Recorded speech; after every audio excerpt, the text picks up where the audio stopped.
Hello, today we are going to try to install NetBSD 10.0 beta on a QEMU virtual machine, and then we're going to install as many KDE5 apps as possible, or the most important KDE5 applications. And then we'll see if we can start developing for KDE using that virtual machine. Okay, so what is the NetBSD operating system? So let's look at the Wikipedia page. This is the operating system. The other BSD operating systems are FreeBSD and OpenBSD. 1993,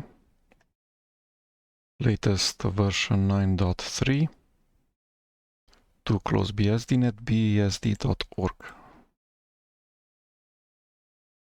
Okay, it has a long list of supported architectures on various levels of support. We're going to use AMD64. Okay, and the article is NetBSD 10.0 beta available December 20, 2022.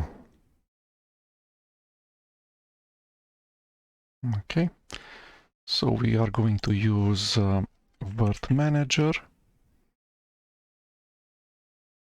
We will need a ISO. So let's see what that is.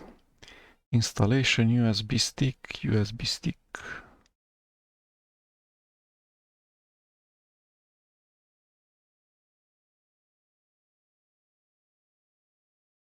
I know, maybe this one. BIOS install img.gz.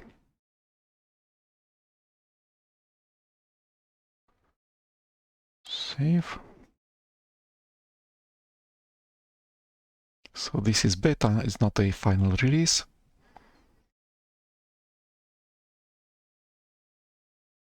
CD DVD image for 64-bit x86. Okay, this is what we actually want. Is it? Save. Okay, let's stop the BIOS install EMG for USB sticks.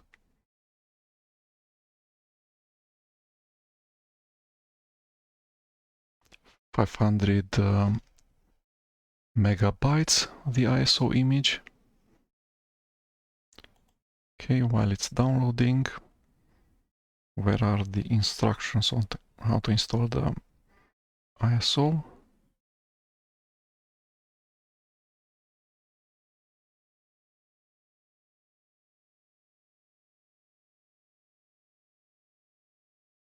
Just a second. Okay, so let's look at the installation instructions for NetBSD, the release version 9.3.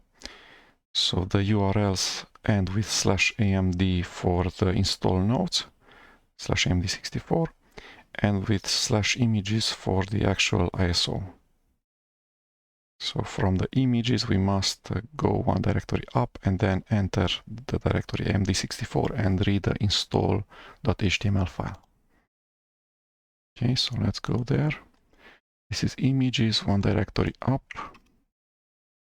amd64, and then install HTML. Okay, so these are the installation nodes. It finished downloading, so let's create a new, let's create the virtual machine. So file, new virtual machine, local installation media, browse, this thing, choose volume. Does not detect the type, so let's put a type in here. NetBSD 9.0 forward, at least 10 gigabytes of RAM because I have 32. Please make it 15. Forward, make this 250 because I want to build things inside. Okay, so the name should be NetBSD 10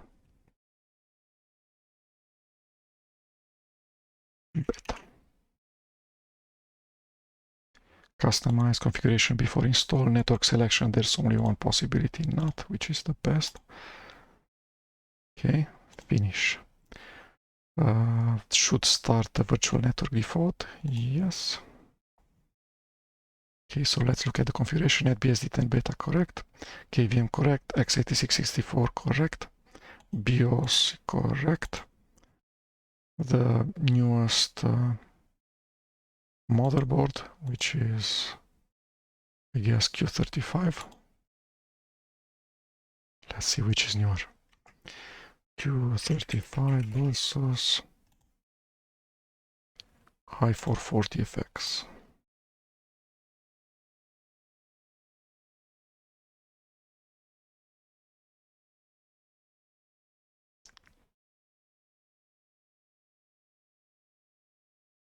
Okay, let's go with 35. Maybe it does PCIe.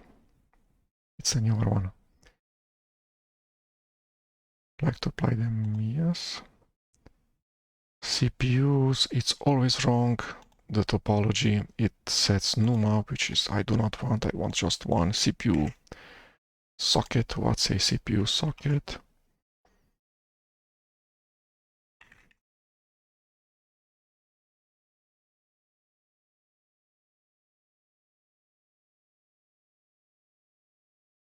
So this is such a thing.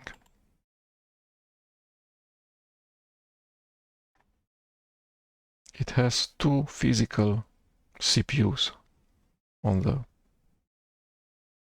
slot 1 and slot 2. So I don't have more than one slot on my hardware machine. I have just one slot, one CPU, so I want one socket. Cores, in here I'll give it nproc, so the number of threads on my hardware CPU, -1. So 16 minus 1, 15. Apply. Memory, I have 32 gigabytes. I've allocated 10 gigabytes. Boot options, why does it say IDE?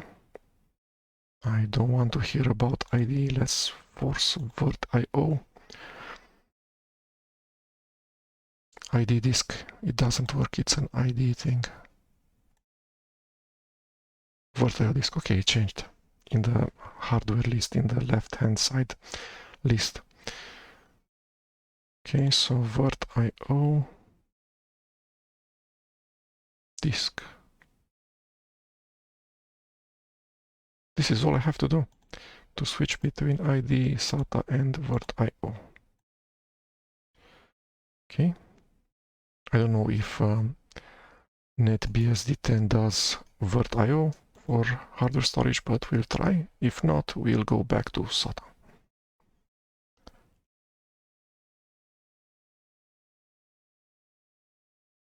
I know what these things are. ID CD-ROM. So what does this thing look like? It says disk type file disk, correct. Target VDA virt.io, correct. Source file, correct. QCalc QEMU on map. Okay, looks okay. What about the CD-ROM? Can this thing be SATA? We'll see.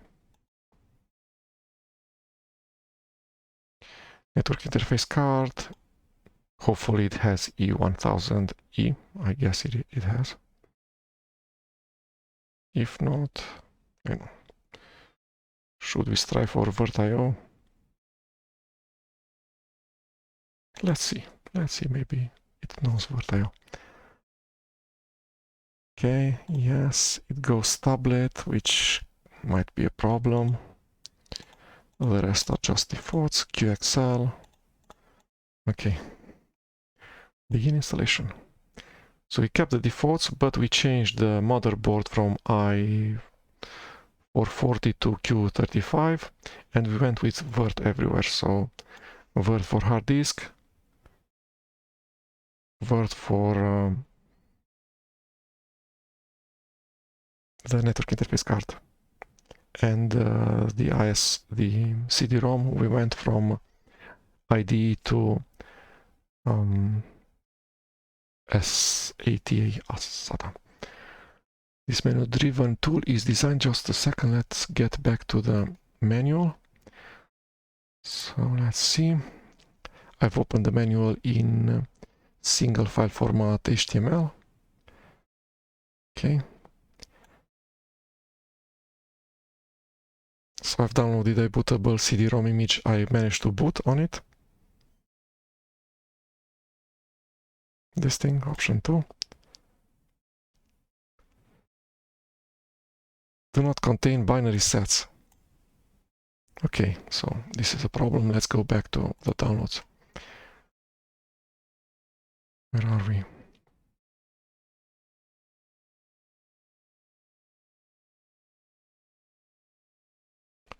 NetBSD 10.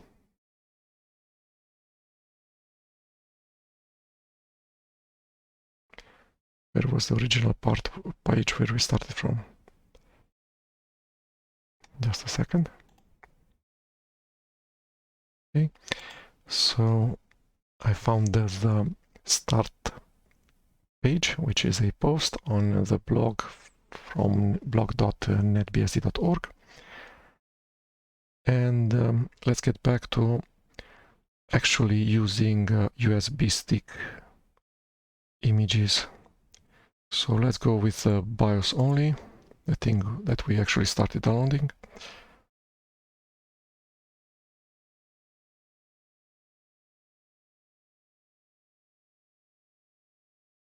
Okay, so this thing is 1.5 gigabytes, while the NetBSD ISO file is 500 megabyte. This only does not contain the binary sets, it's just for net installs, while this contains the binary sets,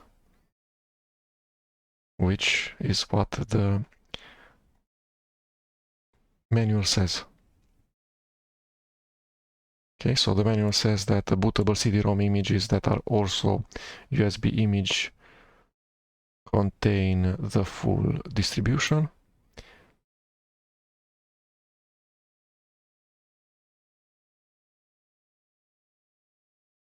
Well, that's what I used. Just a second.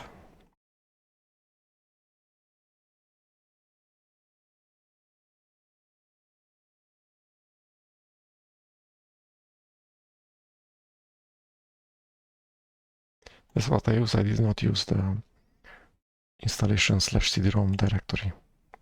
So this should be enough. Let's see if it's not. We'll use the other file. Okay, so it says NetBSD AMD64.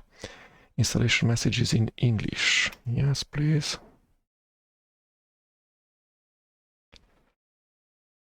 Okay. The default kernel on CD-ROMs has ACPI enabled. Okay, great. The actually binary distribution is in AMD64/binary/stats. When you boot the install image, the installation can prefetch those files for you if you have a network connection. Okay, you'll need a minimum one of the kernel sets. Okay, so keyboard type US English. Thank you for using install NetBSD to hard disk. Yes. You have chosen to install NetBSD. You should have made a full backup. Nothing to backup. I clean a new virtual machine hard disk. Partition, create, file systems, load distribution sets. Yes. On which disk do you want to install? On the only one? The disk seems to not have a partition. Let's go with MBR. Is this the correct geometry? Hopefully.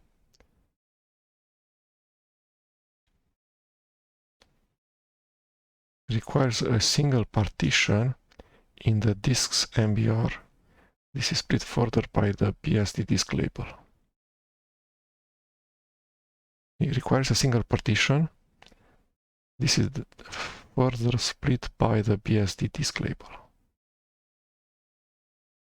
I should use the entire disk.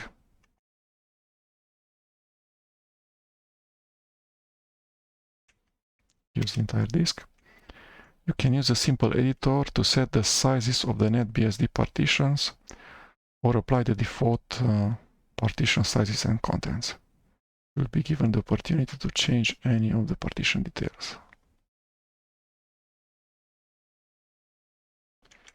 Use default partition sizes.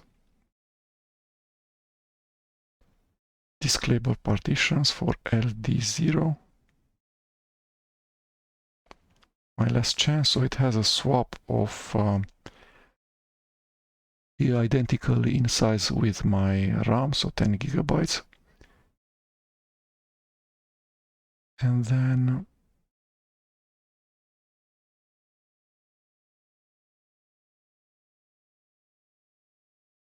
the rest is in slash. Okay. Partition size is okay.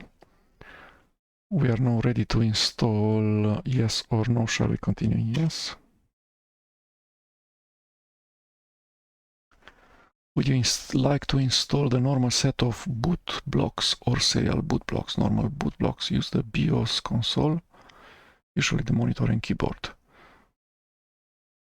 Yes. NetBSD distribution is broken into a collection of distribution sets. There are some basic sets that are needed by all installations, and there are others that are sets that are optional. So minimal installation is a core, all of them is full, installation without X, custom, let's go with full, I don't know what full is.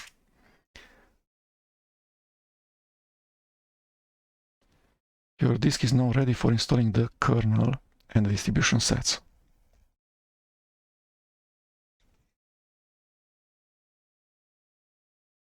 Okay.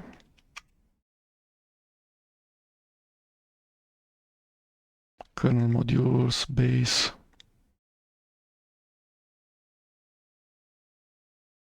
etc, comp for compilers.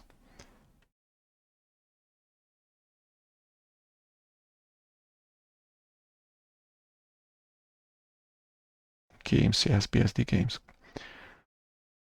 Man pages.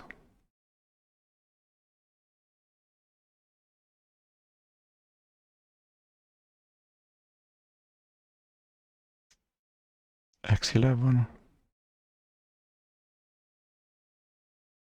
X11 fonts. X11 server. All selected distribution sets were installed correctly. The system is now able to boot from the selected hard disk. To complete the installation, sysinst will give you the opportunity to configure some essential things first. Great.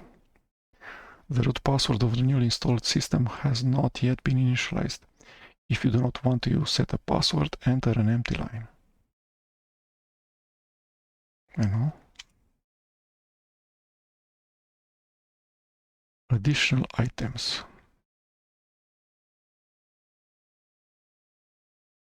Network. Yes. Autoconf.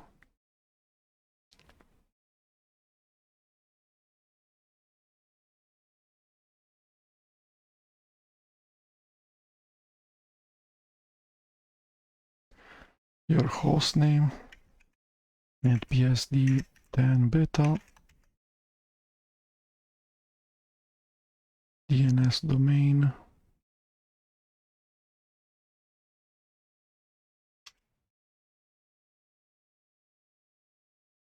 So now no IPv6 autoconf. Host IP .90. Yes. Yes. Time zone UTC. Can we change something to something better?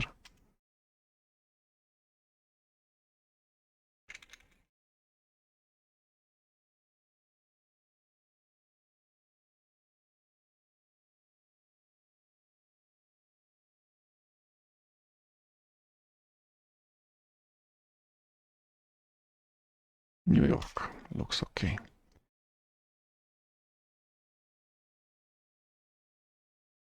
Root shell. Let's go with sh for a while. Change root password, installation of binary packages.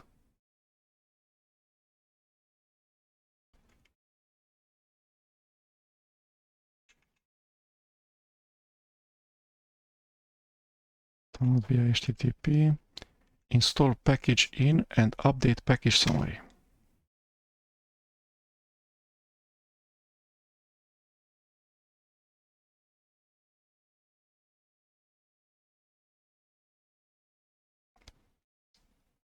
Your system is now configured to use pkgin to install binary packages. Pkgin, install package name on my root shell. Enter to continue, okay. Patch and unpack package src. We're not going to use the ports collection, which is called package src in NetBSD. We're not going to install things from source, hopefully. SSH, yes, please.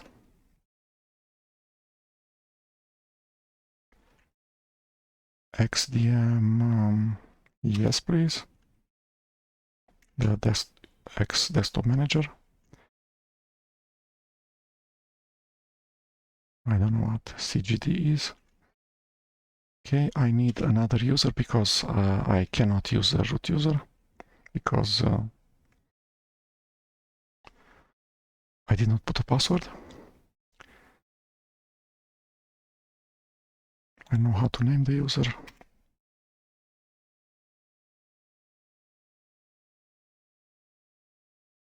Too long. So we'll go with admin. Do you wish to add this user to the group wheel? Yes, I want it to be sudoer.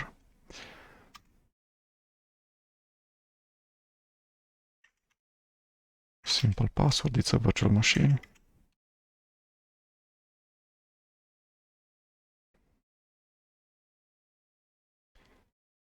Okay. Will this user be able to become a super user? We'll find out.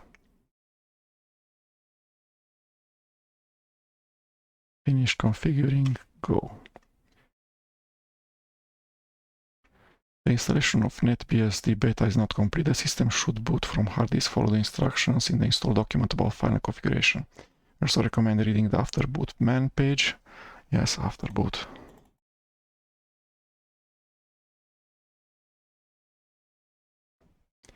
Okay, the install document is this guy.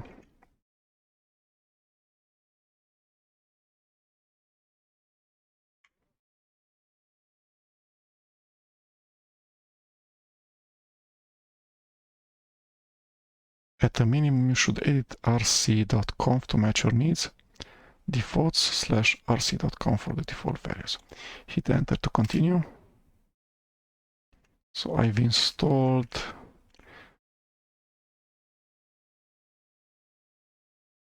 what else can I do? Reboot the computer.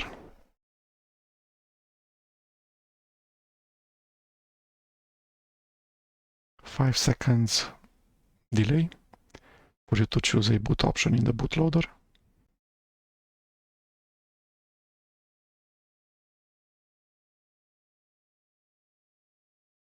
Shouldn't have the CD-ROM anymore. There's no such thing. Okay, this is XDM, the X desktop manager. So I should use the user admin.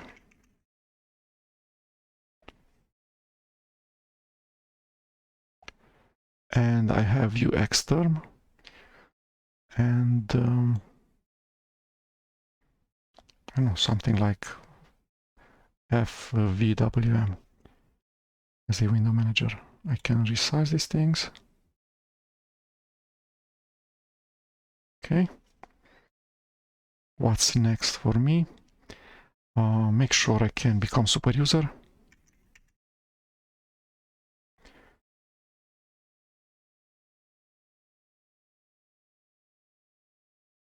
Su.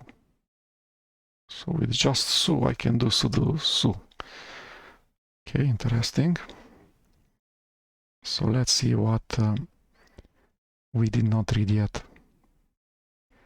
So I need kernel sets. I've installed sets. I don't need to burn the ISO. I don't want pkgsrc. NetBSD is an operating system, similar to FreeBSD. I've installed the X Windows system for GUI tools, graphical user interface.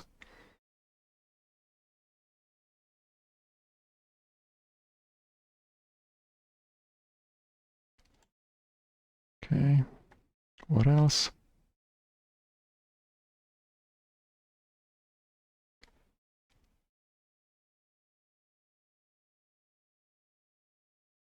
Here it shows the file system structure on this server. Okay. I'm not sure which of the binary kernels I've installed. Hopefully it has SMP symmetric multiprocessing. Let's see. What's the equivalent of nproc?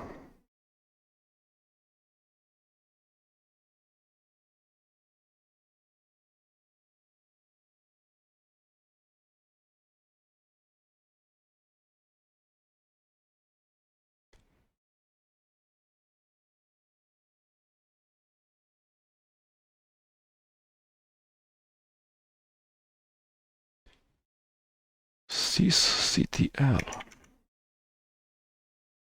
-n hardware.cpu and CPU. Okay, 15, great. Okay, the usual suspects: free, df, mount. What else is there? /etc/fstab. So there's a swap partition and a slash partition. There's temp/tmp is temp file system. Kern file system, devpts/proc. Seems really okay. Uname -a. Okay. Let's start installing things. Or no, let's run the after bootman page.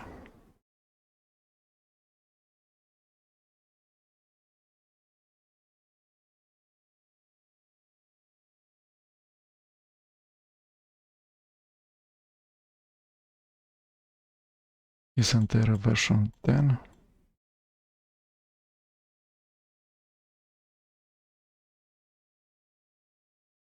Yeah, there is a version 10. Okay.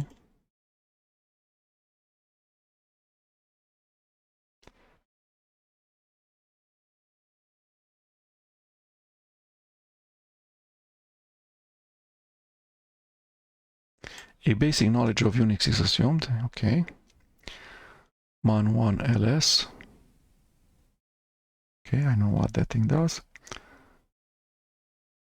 I cannot log in as root. I need to log in as admin and then do sh. Let's look and see if SSH works, correct?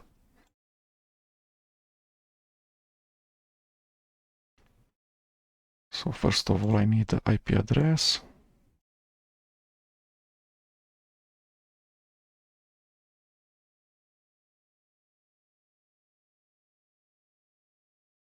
SSH admin at Ctrl+Shift+V. Are you sure you want to continue? Yes. Password. Great. It's already part of the wheel. I can use su to get the root privileges. No root password. Let's see if the datetime is okay. Okay. Console settings. I don't want to set any console setting. Entropy no. Hostname. Yep. DHCP client works correctly.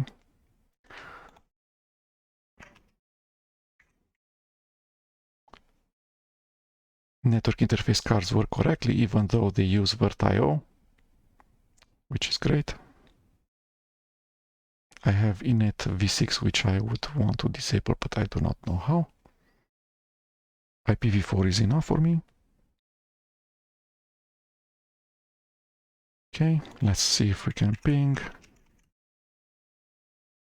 Great. I don't want to restart the network. DHCP. If you wish to route packets. IP forwarding, I don't have to network interface cards. I have secure shell. This is configured in etc/rc.conf. What editor do I have in here?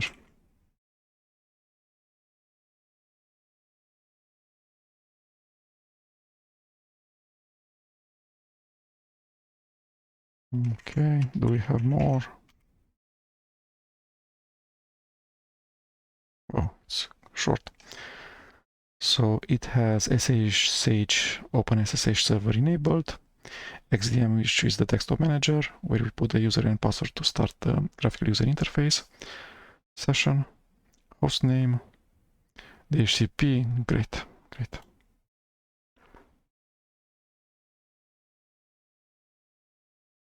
Okay, no wireless.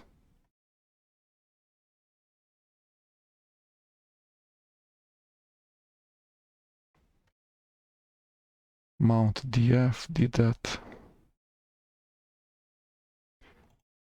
df minus h. Yes, 220 gigabytes available, great. Installing packages, I've already configured pkgin. Okay. So let's go pkgin update. Don't have enough rights. So now I do. It uses HTTP CDN NetBSD, so this is probably the fastest mirror possible because it uses the CDN from netbsd.org. Okay, let's install things. Yes, bash. Yes, MC. Max, no X. Hopefully such a thing exists. What else? Kit. Console. Xterm. And it likes what I've selected. So Emacs no X is not available in the repository, and it continued with the rest, which is super great. Thank you, NetBSD, for this feature. That if I give a wrong package name, you continue to install the rest of the packages that I specified in the command line. Thank you. I press enter because yes is pre-selected. It's uppercase. You can see this uppercase Y thing. Okay.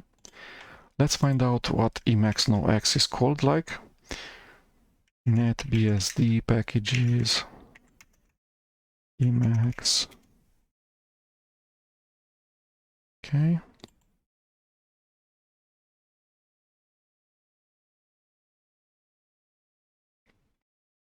Back to category. Which is the category? Meta package for restoring the preferred Emacs version. Okay.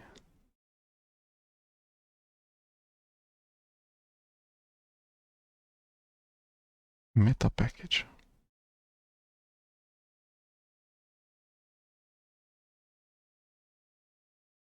How do I install Emacs without X11?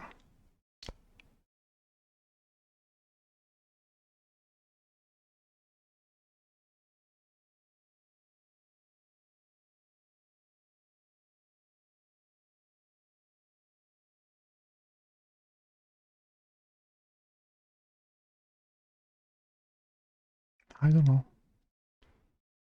I don't want to depend on X11 links. I don't want to depend on XFT2, on GTK3.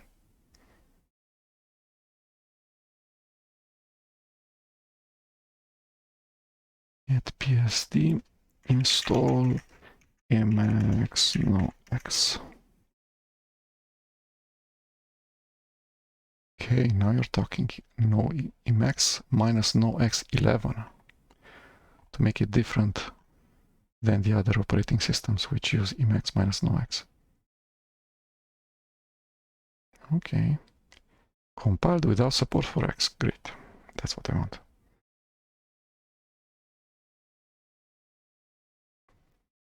So it downloads most of the Qt 5 framework libraries, most of the KDE frameworks version 5, a ton of X libraries, image libraries, compression libraries, font libraries, dbus.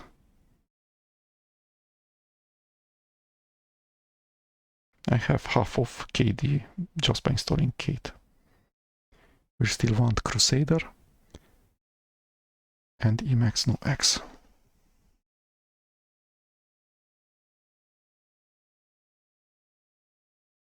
Okay. Let's see what version of Qt Creator do we have.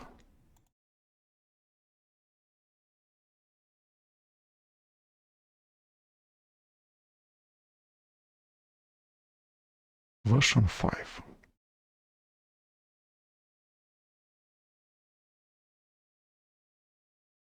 Not a fan.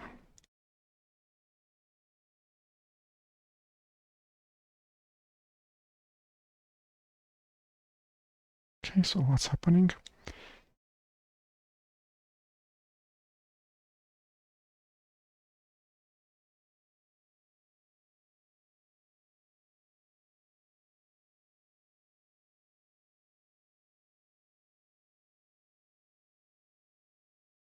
So it's still downloading packages.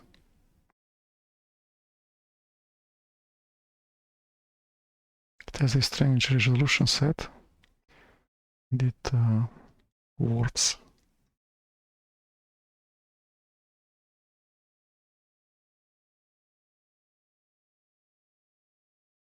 The progress stopped.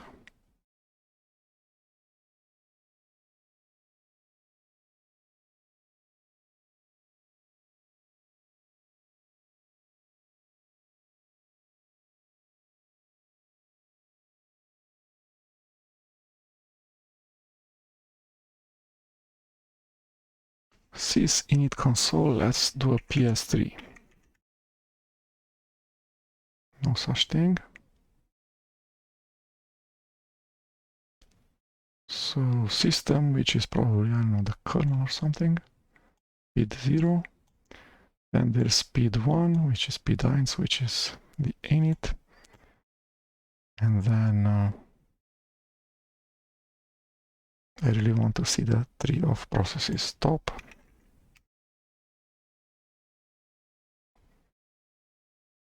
"33 processes running, one on CPU."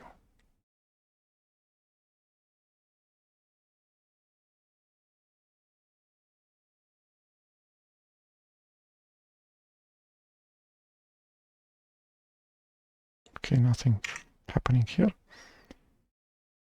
Let's not wait for package install to finish. We're going to kill it while we can,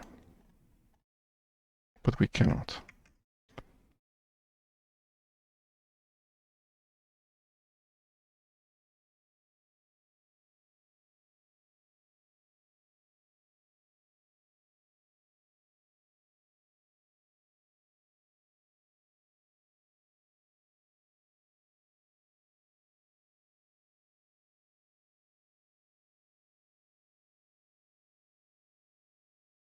Okay, let's do it again. No route to host. Ugly. Package, where are you? Package in Emacs minus no x11. Package in install.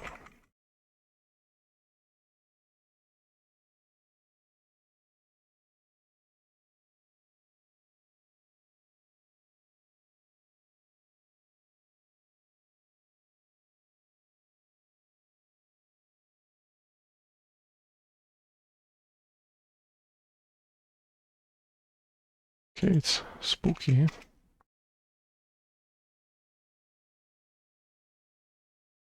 Seems to be in a strange state. Let's force the machine to reboot.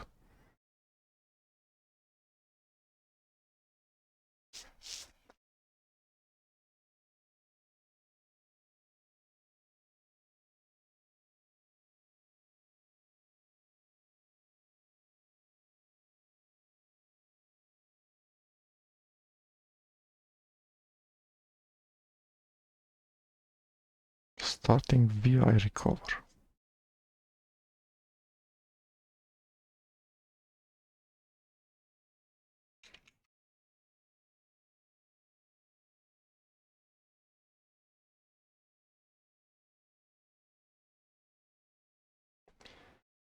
Let's force off and start it again.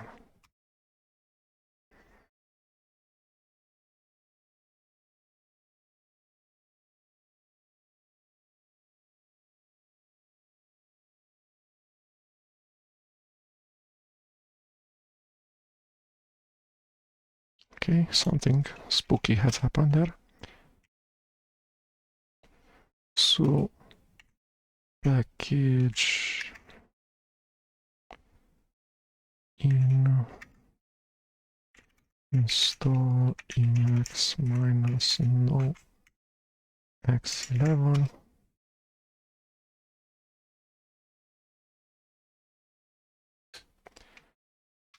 Proceed.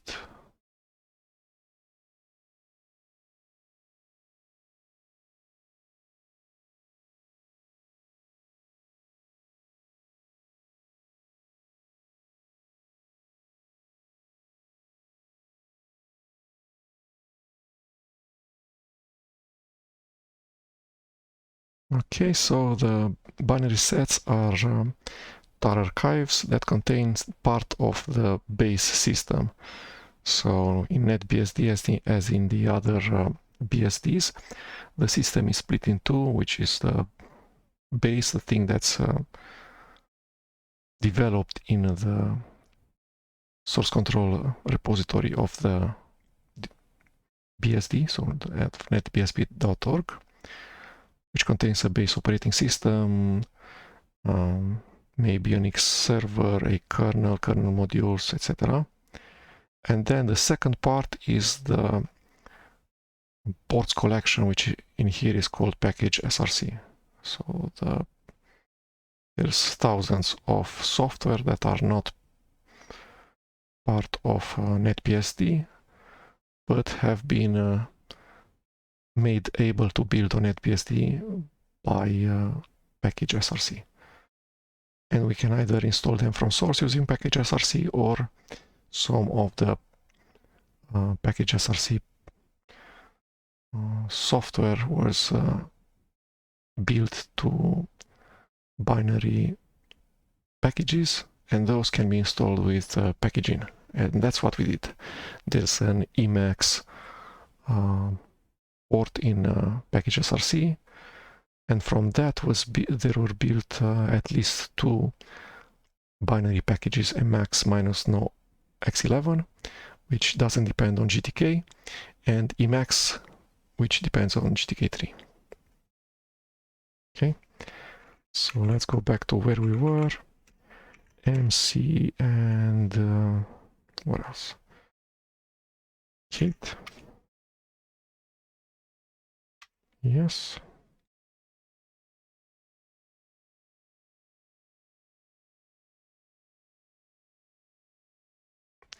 Okay, so the entire operating system entered into a strange state where while it was downloading Qt5, Qt-base 5. And then the first thing that I could see is that I could not connect using OpenSSH anymore to that machine. Just rebooting the virtual machine was not enough. I need to force shut down and start the virtual machine. Qt-dir is set to USR package Qt5.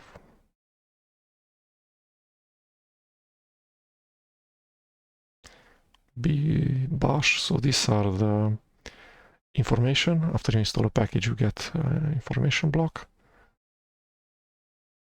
Similar to what happens in other BSDs.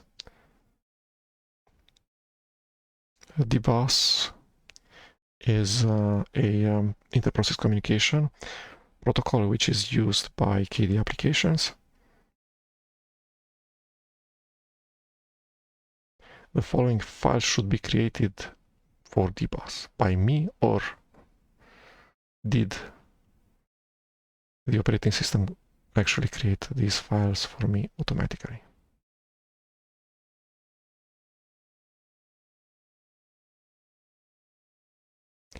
You should enable the dbus system-wide daemon for correct operation. So here it tells me to create a file, and in here it tells me where to copy the correct file from to this file.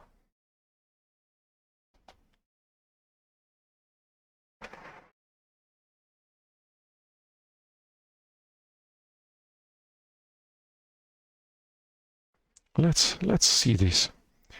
Let's open a new console. Okay, SSH admin at this thing. Ctrl-Shift-V, and become super user and see what are the contents of these files. Diff, we have diff, that's great.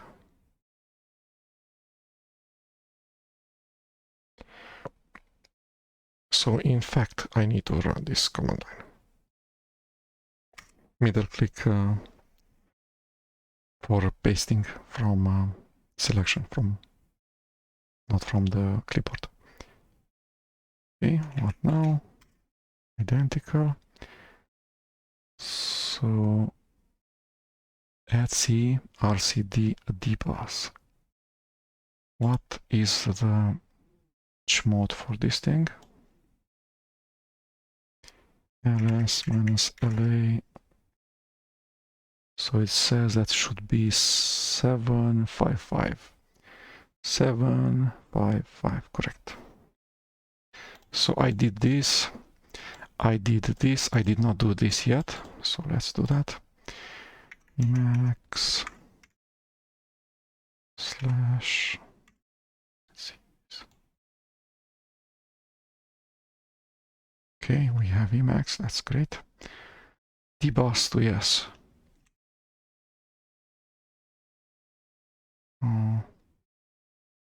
Are these alphabetical? No. Have a trailing line, Ctrl-X, Ctrl-C. Great, next. You should enable system boot, the both system-wide, which is what I did. This command line is identical to this one. I've set this, which is set in here.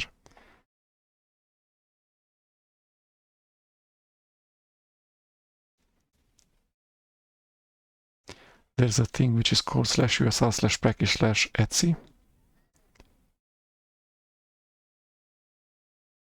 From what I see, /usr/package is related to package src, and /usr/etc is linked to package src, including to the binary packages created from package src.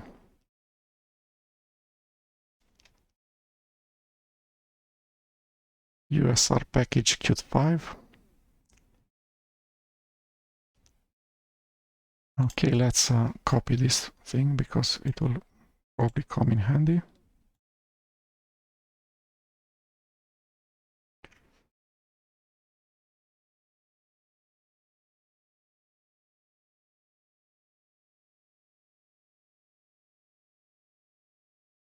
Okay, what else? /usr/package/bin bash is added to /etc/shells, so it's an allowed shell. Avahi, I've never used Avahi. Okay, the following files should be created for Avahi. Hopefully we can survive without this thing.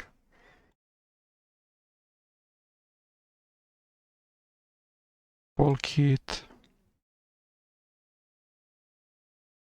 console kit users in the operator group can stop, start, suspend, hibernate the machine. Okay.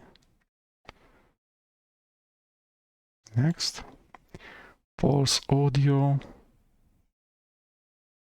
/usr/package/etc/dbus1 pulse audio system.conf. Okay, FAM.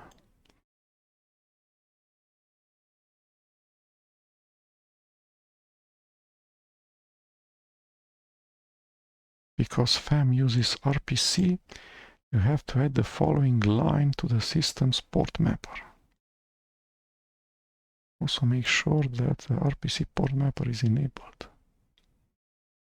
Why? I don't use NFS, network file server, file system. Okay, service. Okay, the same message from Qt, which I had. Hopefully I do not have to do these things for FAM.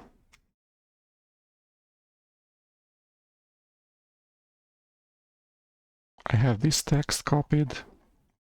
Let's save the file. KIO, harfbars.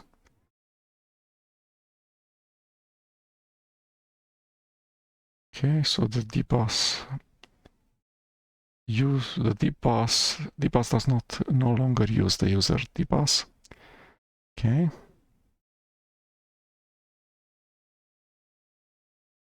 Valid dbus. I have created exec dbus. Yeah. Next. Did this. Did that. I wrote this, I copied this. The user polls, groups polls, ACC polls, ERT can be removed. I will not remove them. XML catalog. Okay. Okay, I copied this. I will not delete users and groups. I don't need Avahi.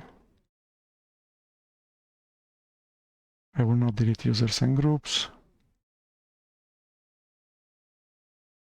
Okay, we seem to be somewhere. So MC and Kate, Emacs no X. I need to switch shells. How do I do that?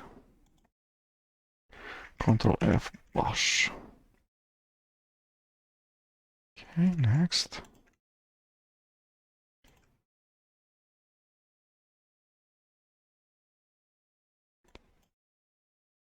How do we switch shell?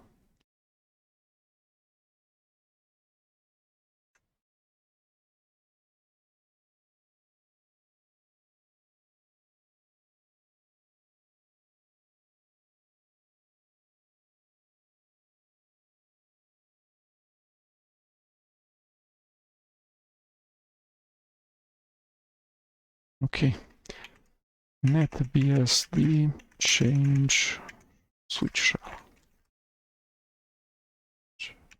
Alpha.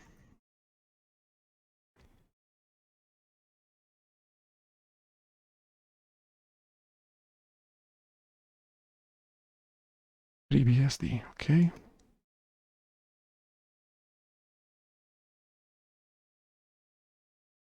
Is bash in etc shells? Yes, it is.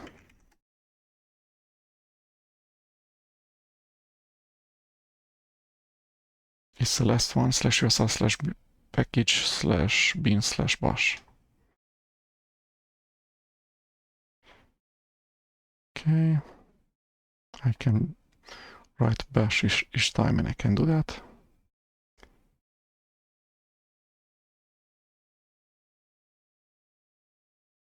Change shell, which is change paths.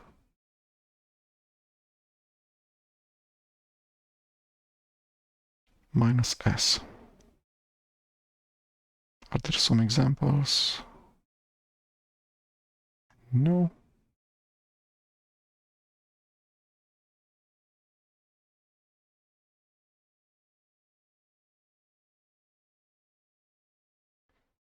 Okay. Change shell minus. Let's go with the manual. Okay, is this thing?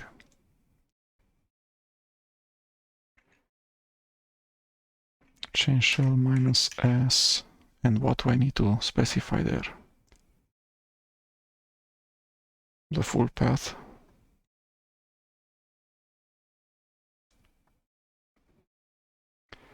So the shell field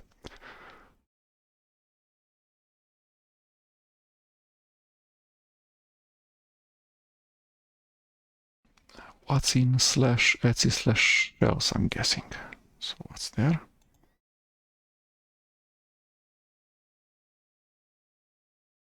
-s, this thing. Middle click paste. So I try to not use at all this window, the window of the virtualization software, which is Word Manager QEMU. I try to connect to the virtual machine using SSH as much as possible because this will make copy-paste work. And then I'll try to install xrdp or a VNC server or something such that, again, I don't have to touch this user interface.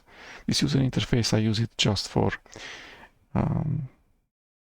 if the machine fails to boot, to look in BIOS, UEFI, early boot, bootloader, etc. Okay.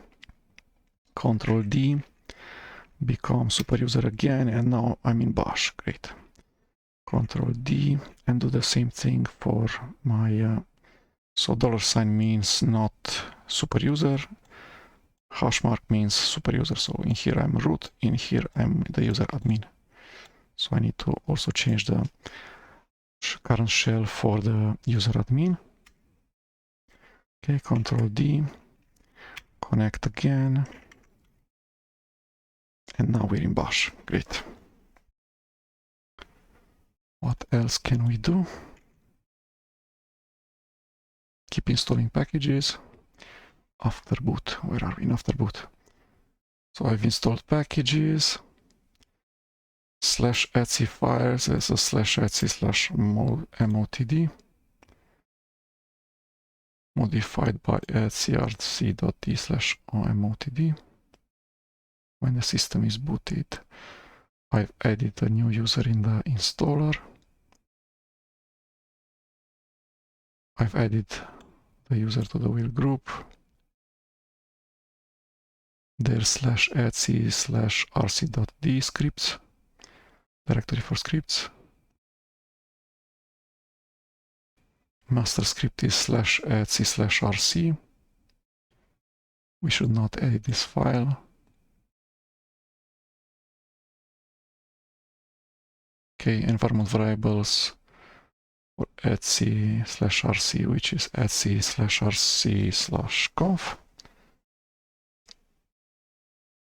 The last thing that runs is /etc/rc.local. After the network has started, rc.com enable, disable various services corresponding to the entry. Corresponding entries can be made in /etc/rc.conf /etc/default/rc.conf. Let's see that.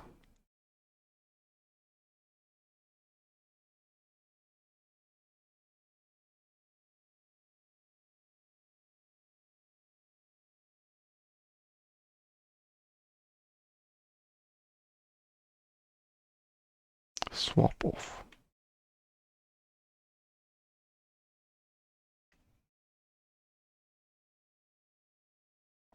Save core.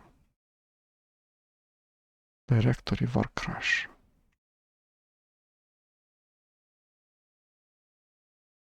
Resize disk label to fill disk on reboot probably, right? Paid user TMP. Clear TMP after reboot is yes in this example file, okay. Update MOTD.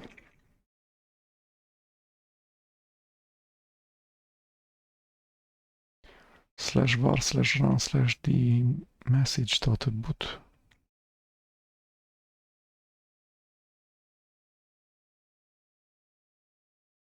ld-config cache a.out. Modules, yes. /etc/modules.conf.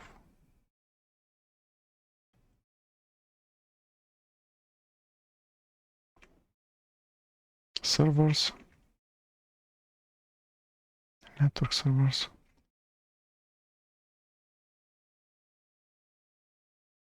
inetd.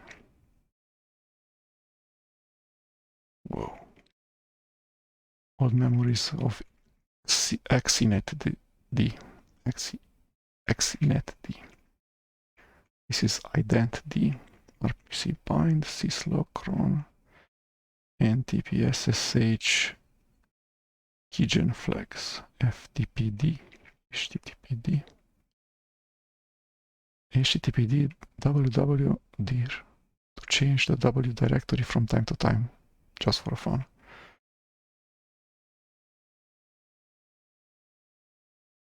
DHCPD, XFS, XDM, fccache, NFS, Bluetooth, APMD, V recovery notification. V-R can recover files.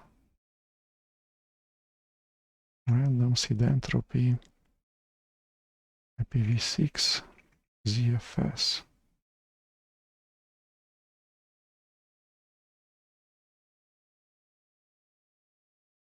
PowerD under Zen.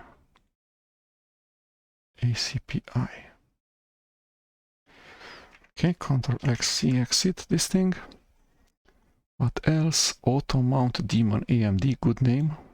Doesn't sound at all as the manufacturer of my CPU. /etc/AMD. And copy examples from /usr/share/example/AMD. Maps with IYP. I don't know what that thing is. Concatenated disks. I don't know what that thing is. NetBSD package filter, packet filter. XDM, yes, did that. No printers. No server, internet servers, no Kerberos. Mail. Postfix is the mail transfer agent MTA. Postfix is started by default. Does not listen to network interface cards. Okay, DHCP server, no such thing. put param server nfs daily, weekly, monthly scripts /etc/daily/.conf, weekly.conf and monthly.conf /etc/daily.local, weekly.local, monthly.local.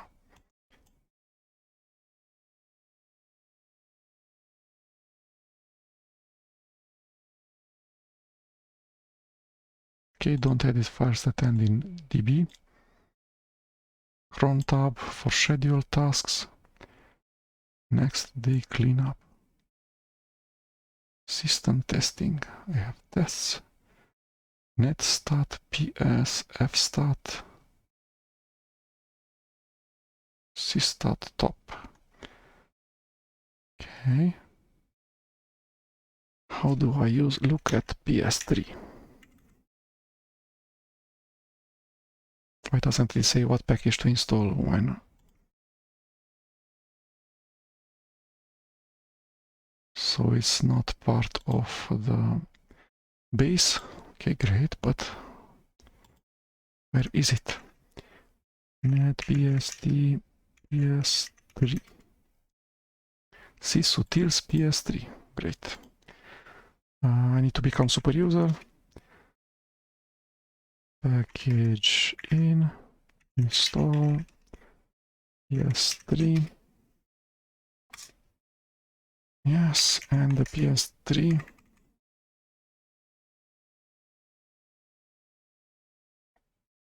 Why wasn't it added to? It's proc3. Wow.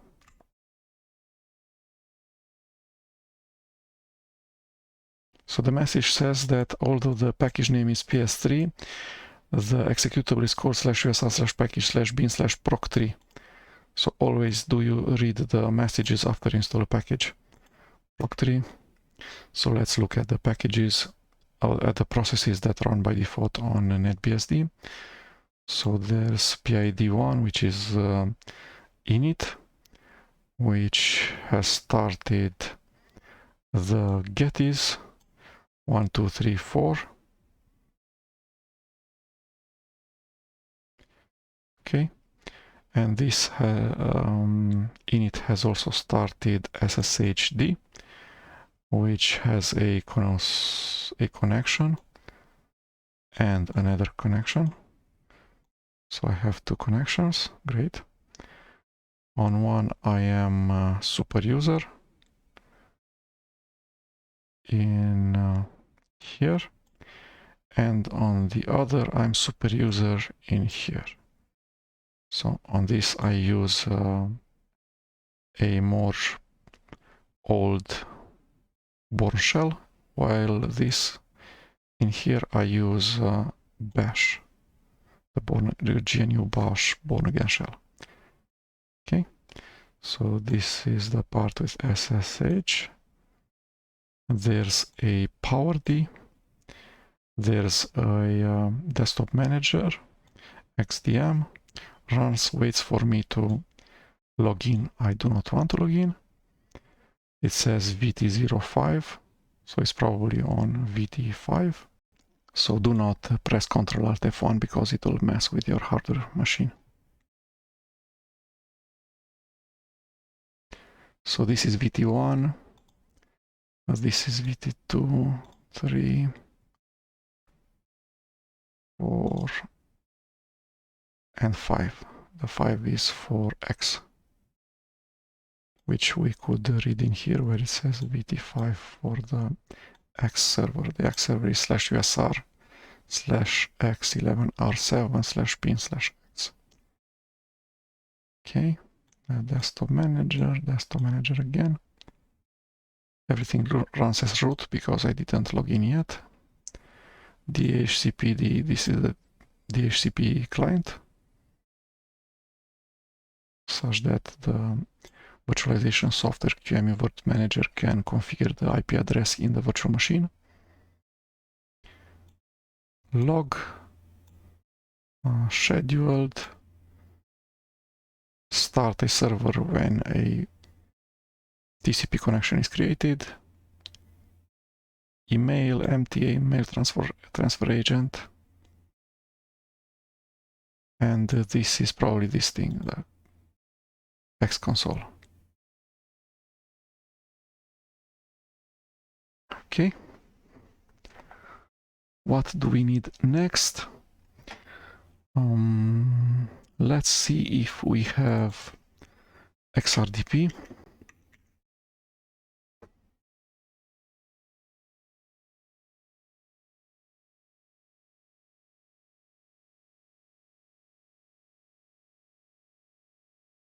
So there's XRDP in the package collection for FreeBSD.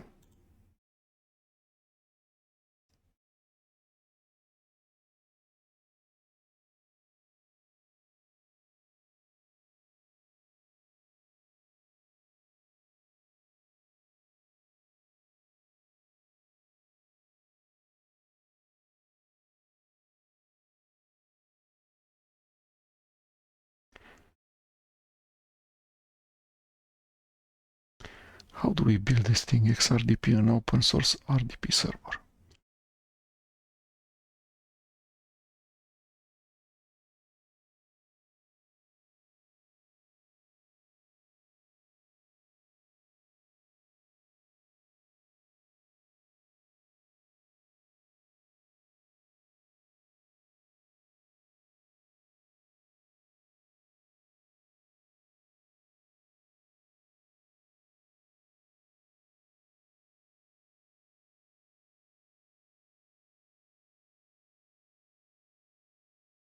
Not sure it's going to compile on XRDP, but I will do it. Not this time though. Okay, so I remember on FreeBSD I had XRDP, so I could just install it. Whereas on OpenBSD I did not have XRDP, so I needed to use a VNC connection. Okay, let's see in 2 seconds if I can find a website that tells me how to do a VNC server on NetBSD. If not, I'm going to pause and continue after I find out. Server implementation. So XRDP is work in progress. Okay, great. X11 VNC. NetBSD Control V. This thing.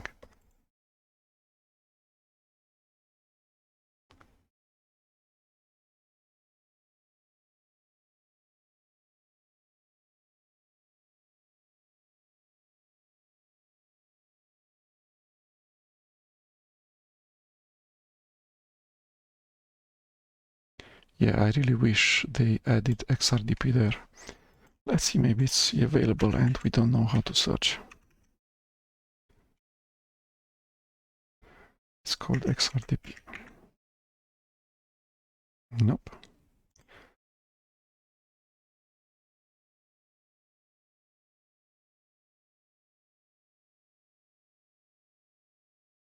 I don't want to interact with real X displays.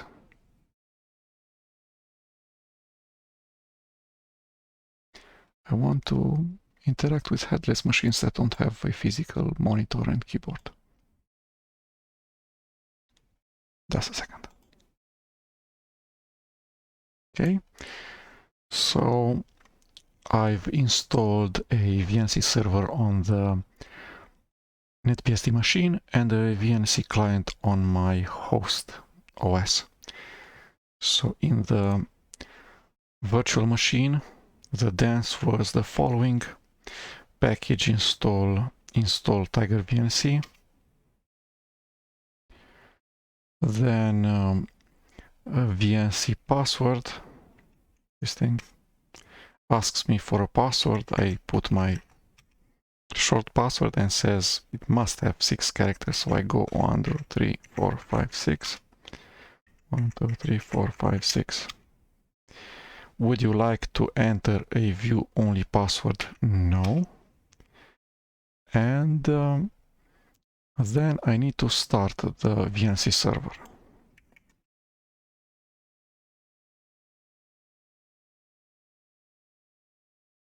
Okay, so there's two servers that are actually running right now. So I don't know how to stop them.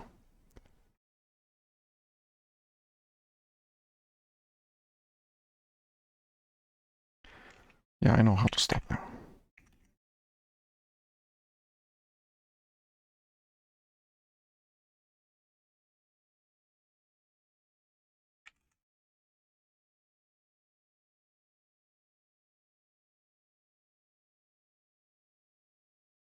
Okay, so there's no more VNC servers. Now I can start a VNC server. It's just a VNC server. This is the only thing that I need to enter. So first I connect via OpenSSH. I make sure that I never close that OpenSSH connection. Then I go VNC server. It says that these are taken.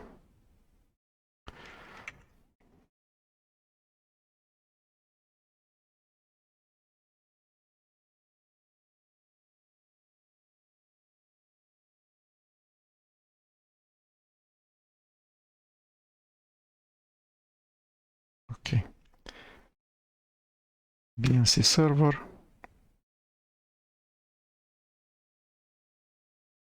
Is taken. Let's do a reboot.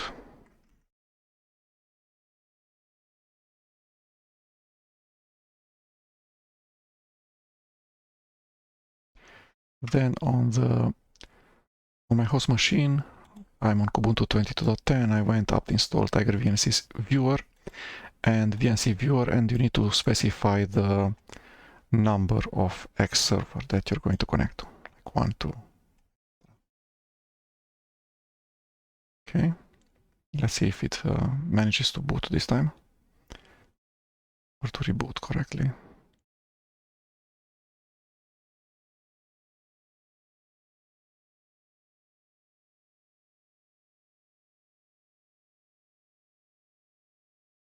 What does it actually do?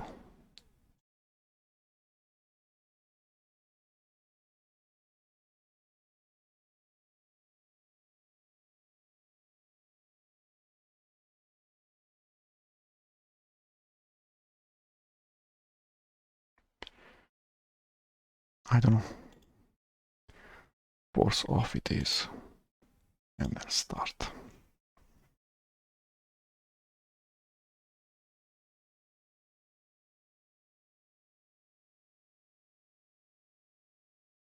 So it's an ACPI machine, so maybe I didn't do what the package description said that I should do in order to configure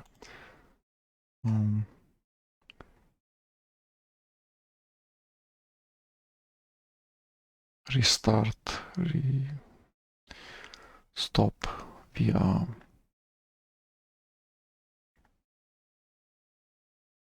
that power manager software. Okay, so we're back. Connect once using SSH. Become super user. Or not. Why do I become super user? I don't know. VNC password 1 2 3 4 5 6 1 2 3 4 5 6. No. And the VNC server. Okay. And then let's connect. Says that 0 is not okay. No. Which one is it?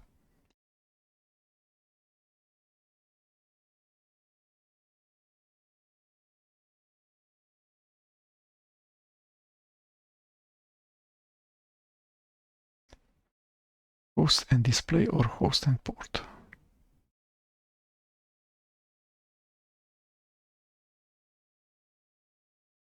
So I want to connect as the user admin. I want to start a X session using the user admin. I do not want to start it as the user root.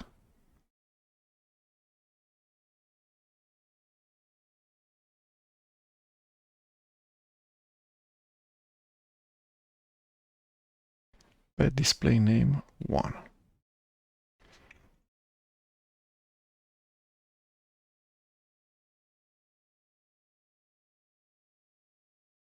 Okay, so it seems that we need to wait for this timeout to happen until the VNC server actually starts and then it backgrounds itself.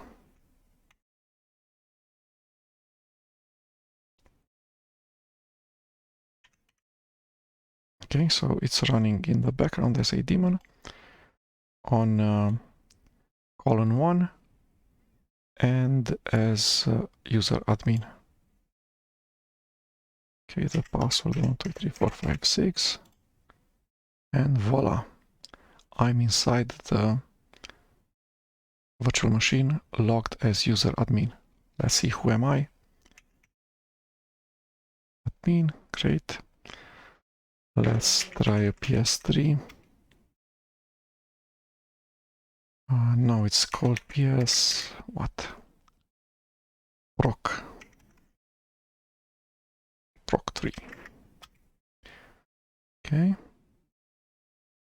So let's look at the tree of processes. So 3 getties, a ctwm, a xterm as user admin, a xvnc as user admin,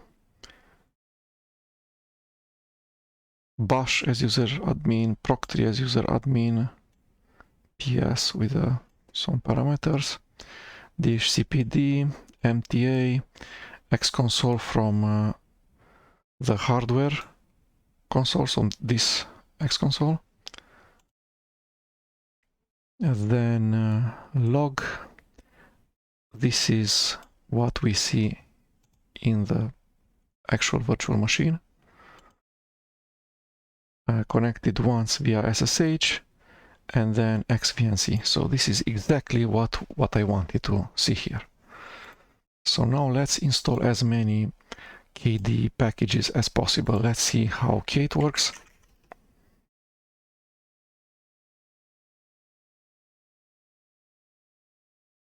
Let's create a file. Breeze. So net. Seems okay. Oh, no files in home. Okay, let's make some files in home.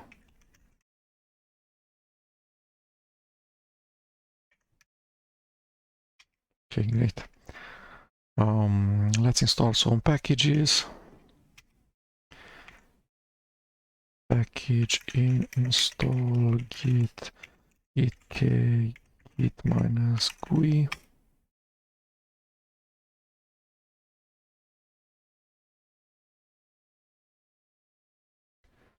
So many per 5 modules. Git and git base.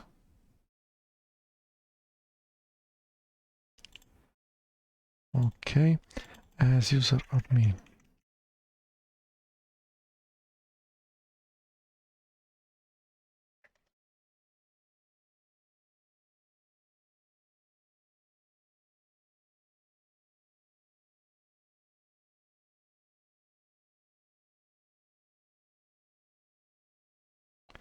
Okay, so this is the chapter about VNC server and client. Control V, Control S. Okay, let's start developing for KDE now. Package in, I will need Crusader.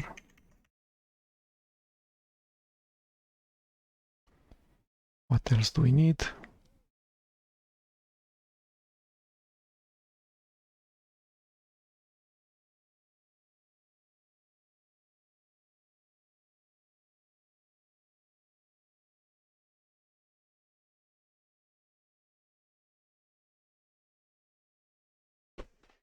So we have resize.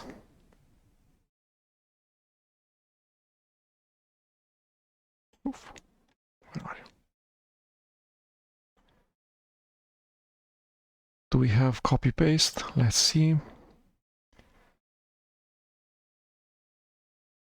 We have middle click paste.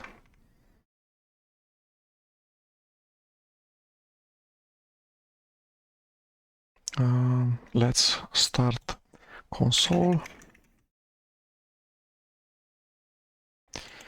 Didn't install console yet. Let's do that. What else do we need?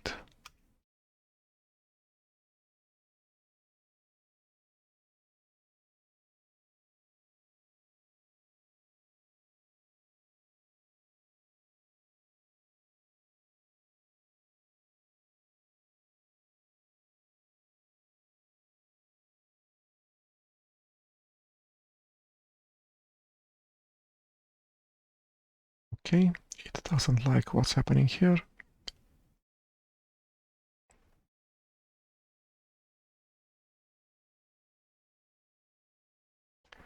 Let's see if we can install some more of a desktop.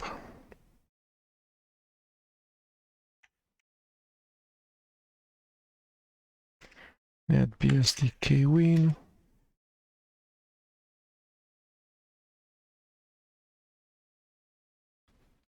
Windows system, so there's no kwin. What else?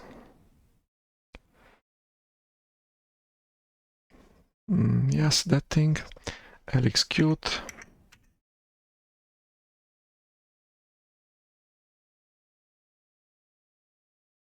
Meta packages LXQt. Let's do that.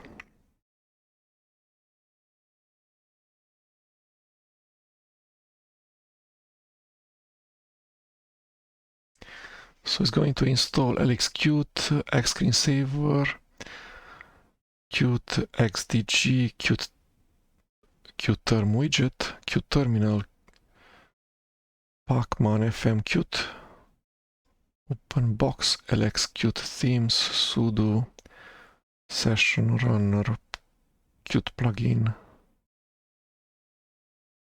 That's going to be a problem, the Qt plugin thing.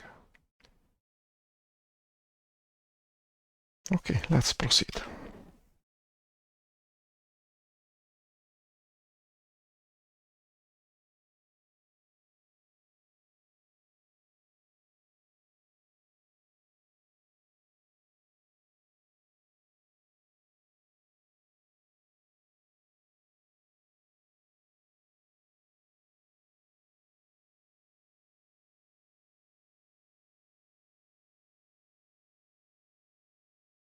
Okay, while that's working,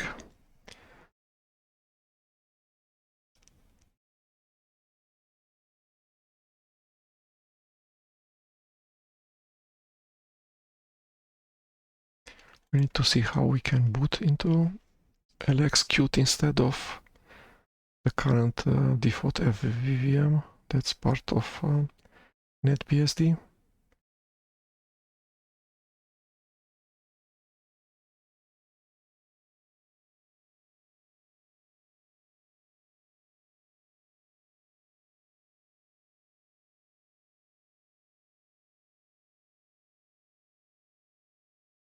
Breeze icons.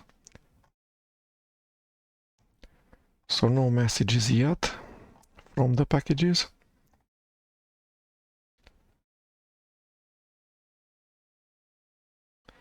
Sudo var run. Files that can be removed. I'm not going to do that. Okay, let me reboot this thing and see if it starts automatically in LXQt.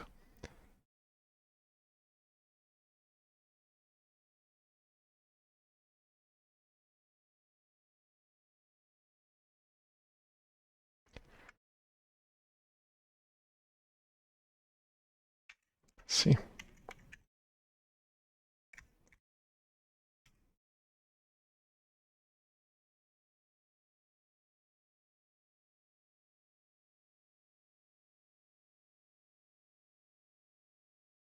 Okay. Please press any key to reboot. Okay. Great, at least shutdown -H now works correctly.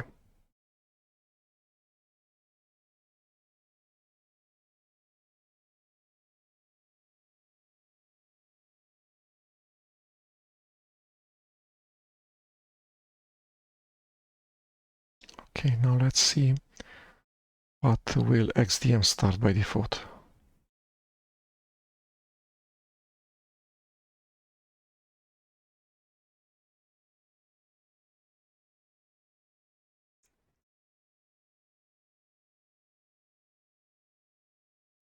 VNC server.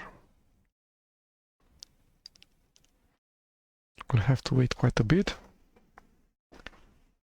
for this thing to time out, the hostname or something, what it does not like.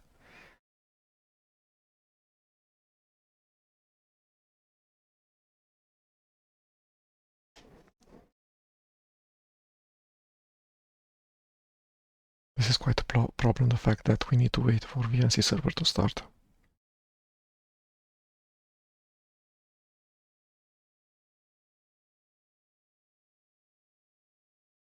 Let's see if there's a way to tell it to not try to resolve the file name or the host name or something.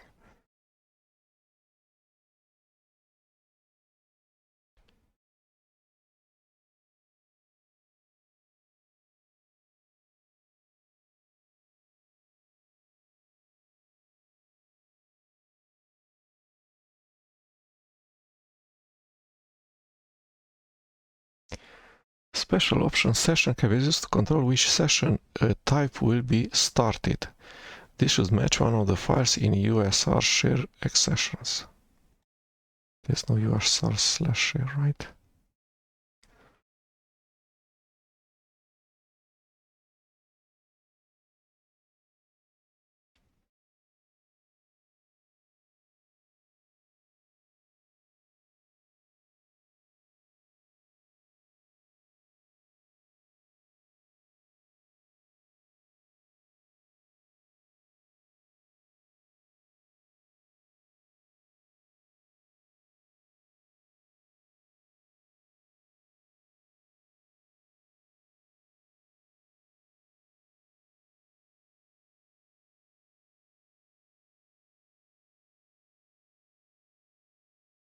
Okay, it finally started. Let's connect to this thing. Okay, it starts the wrong session. Let's try to force the session from here. It says desktop. Startlxqt.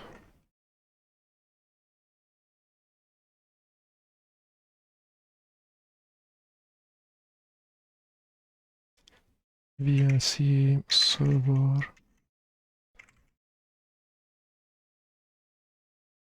Auto stop.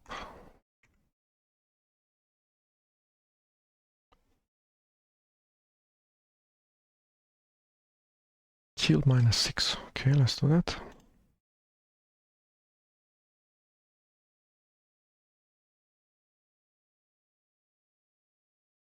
VNC server kill 1.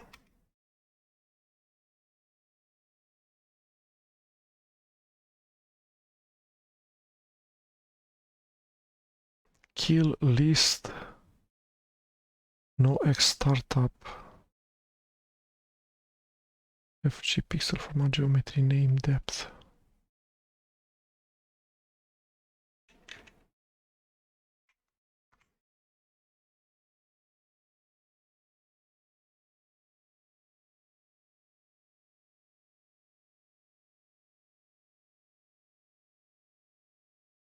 I don't know what I'm doing.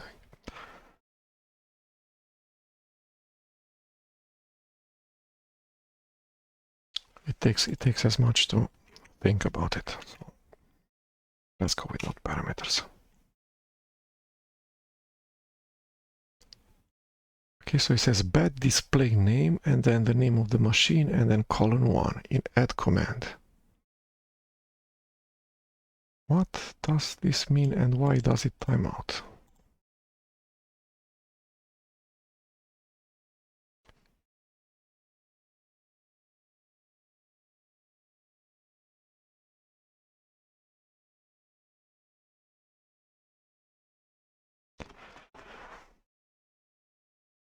Then add the key manually.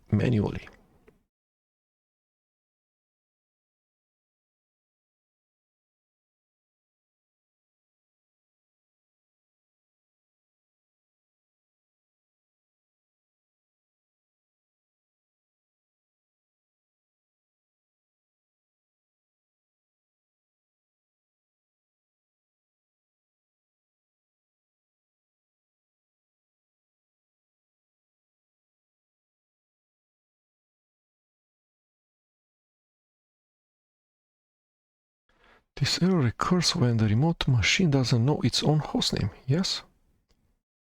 How do we do that?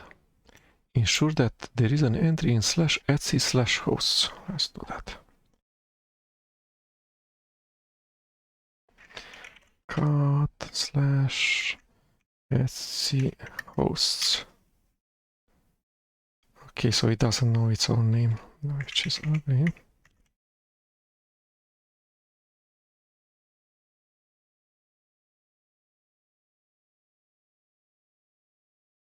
How do we do that?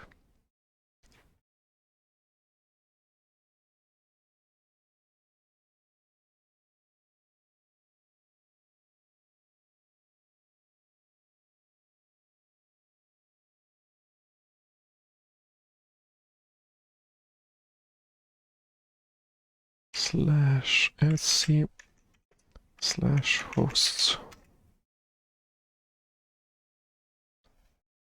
So there's one line for localhost and one line for the actual name of the machine. Okay. Buffer is read only, Ctrl+X+C. Make myself a super user.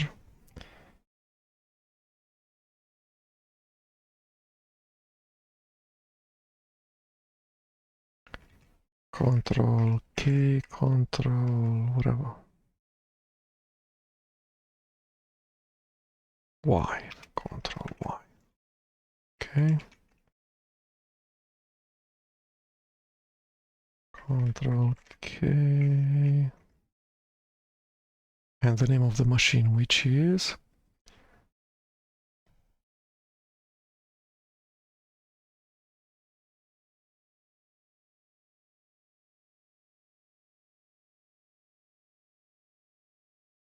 okay, XSXC. Let's kill this thing. How do I do that? From here.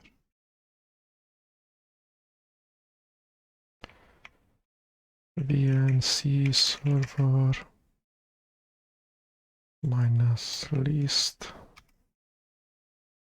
-kill 1.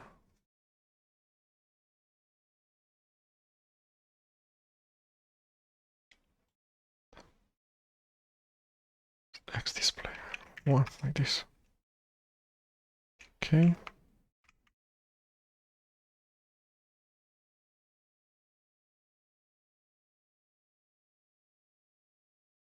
Okay, so it started 2 minutes faster.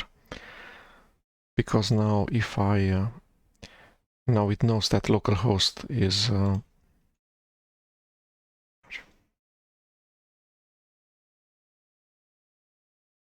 127.0.0.1, the IPv4 address represents this host name. Okay, that was the problem. We don't see the error anymore. So the error was XAUTH standard input 1 bed display name NetBSD 10 beta 1. It was probably trying to resolve the IP address of NetBSD 10 beta and it didn't go to localhost 127.0.0.1. Okay. And now let's connect to the virtual machine. 1, 2, 3, 4, 5, 6. And it started the wrong thing.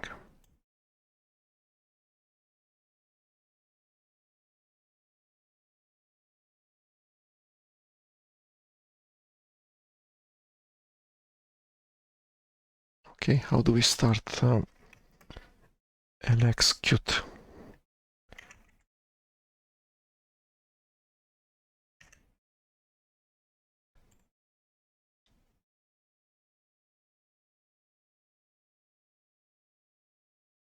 This thing.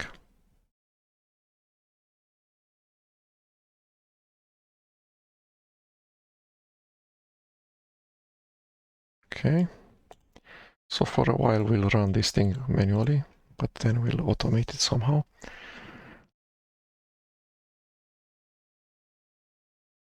VNC server, VNC viewer, and then this thing.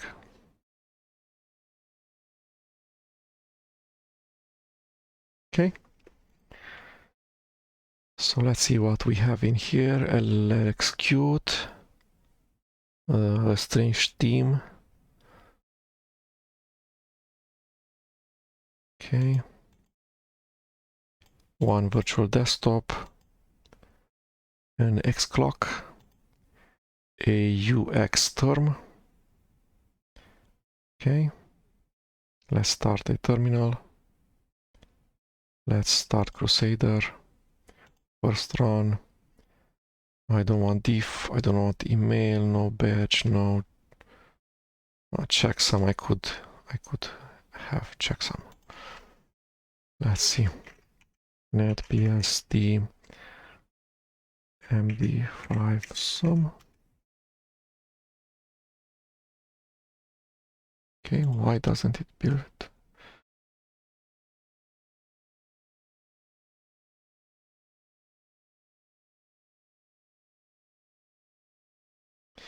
Control Z PG MD5, so MD5 exists but not MD5 sum. Okay, interesting.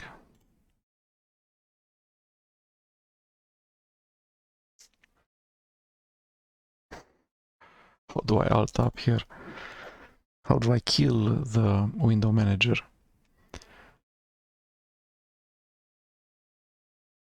Yep. Good questions. Let's reconnect. Log out.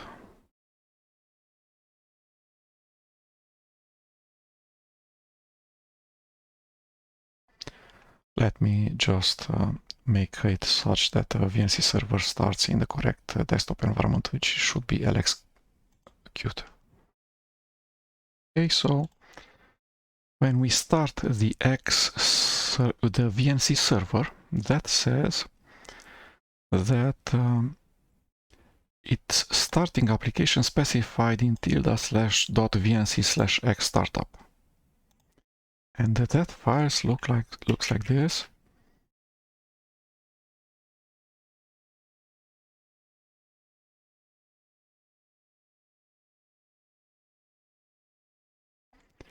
So it unsets to environment variables, then if it's Linux it's not, then it executes /etc/x11/xinit/xinitrc, which it sets xfonts and locales and things like that, and then it starts twm, xterm, and xset root solid gray only if /etc/ this thing does not have the verb exec in it, and it does. So let's look at this file.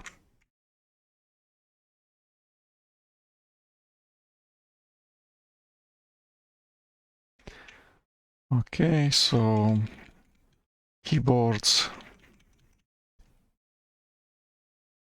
fonts, all of these are not a problem. The problem is in here where it says exec ctwm, so not twm but ctwm, starts uxterm, starts xclock, and xset routes which set the background. So the part where it says start some nice programs, it's a part that I totally do not want to see. The other parts where they set fonts, I don't really use X fonts. I don't know of any application that uses such a thing. I don't use this a special keyboard. I just use English US. So I guess all of this file is useless, more than useless. It has this exact thing. So I should create my own tilde/vnc/.vnc/xstartup file, which is what I did. And I don't have in here anything but what the Arch wiki says that I should have. So I should have just exec startlxqt. Okay.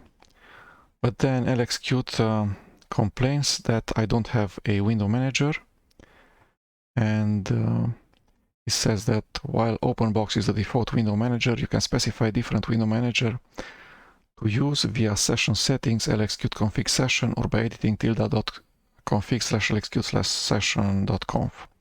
Change the following line: window manager OpenBox to your window manager. Okay, we already know that kwin does not exist as a package on NetBSD. So let's try with OpenBSD. su pkgin install OpenBox. Okay, nothing to do. OpenBox, but then it doesn't find OpenBox. The OpenBox. Which OpenBox? It's in /usr/package/bin/openbox. Okay.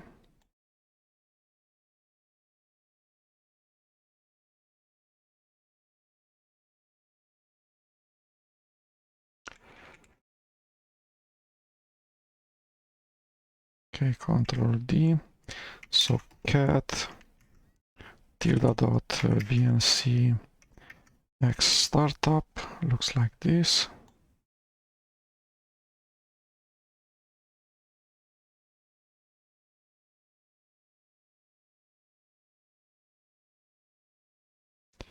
Okay, so let's start the VNC server.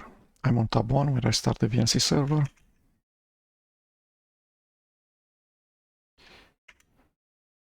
This is the way I kill the VNC server. This is the way I start the VNC server. And then I can list the VNC server instances.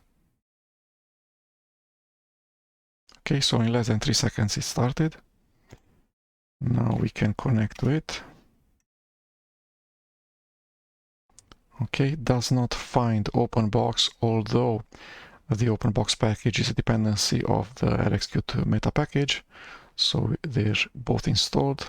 I don't know why it cannot find it. So it says /usr/package/bin/openbox. Listing open.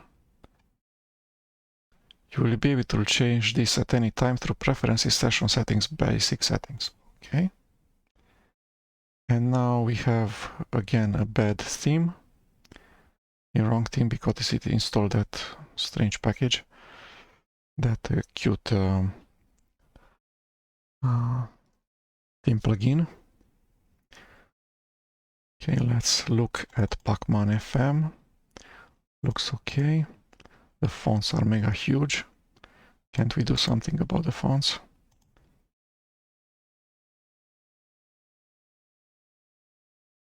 preferences, settings, configuration settings. Qt style Windows. Fusion. So we did not install yet the KDE Plasma platform. What's the name of that thing?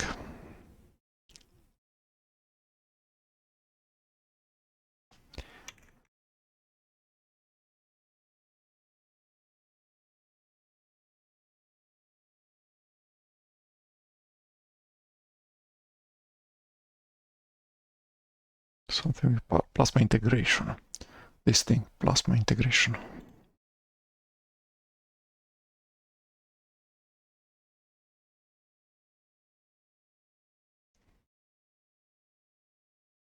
No such thing.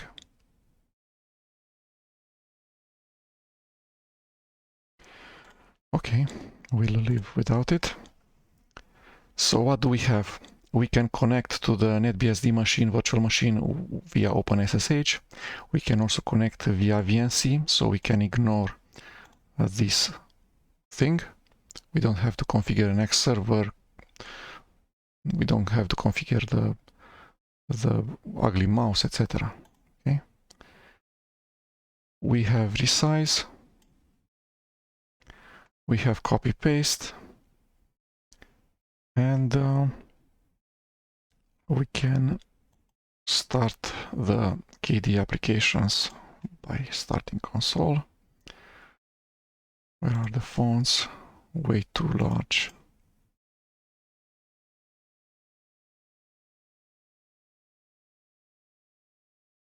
Okay.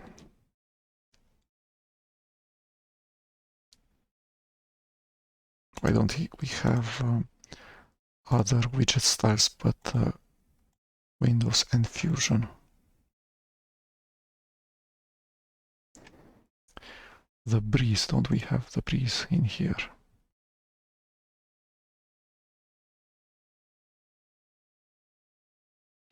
So it has graphics icons.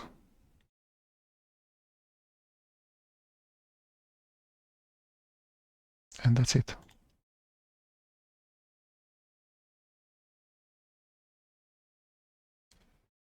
Breeze, artwork styles and assets.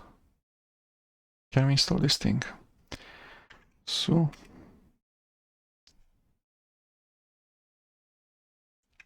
package in install KV. No. Console does not work. We need to use the other terminal.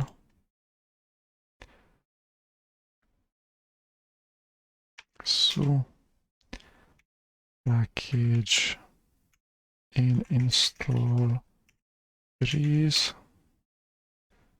Not available. We don't have access to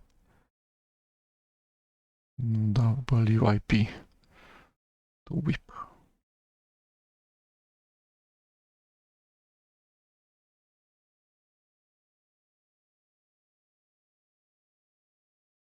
NetBSD enable work in progress.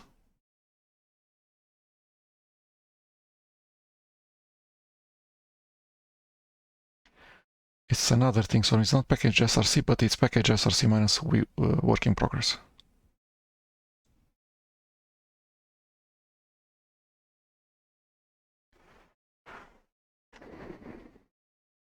So we will need the package src, so we will need to build packages from source, which I do not want to do. Okay, let's ignore this for a while, if we can. So now I am trying to build KDE software using NetBSD. Okay, so for that the entry point is kde.org. Develop. Where are you? Not develop. Get involved.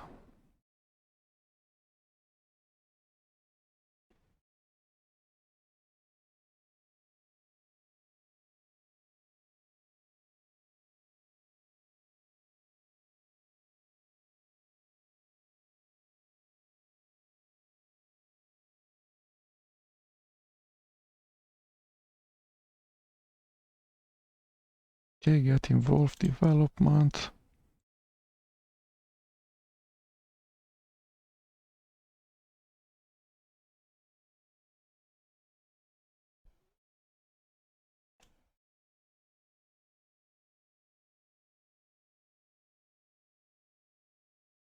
Installed the VNC server.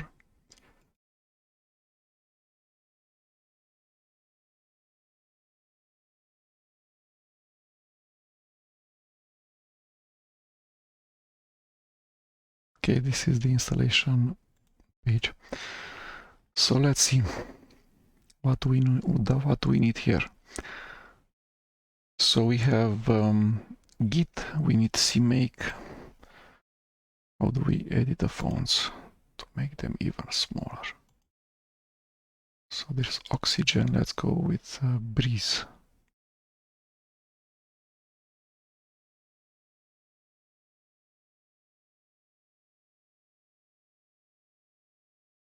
Startlxqt theme.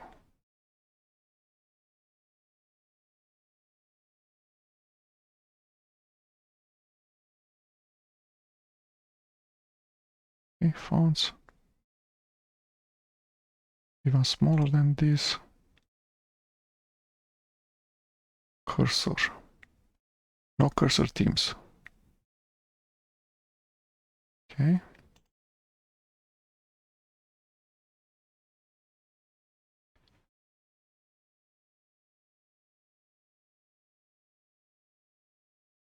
Okay, let's start the terminals. So you cannot use the terminal console because it has this space here.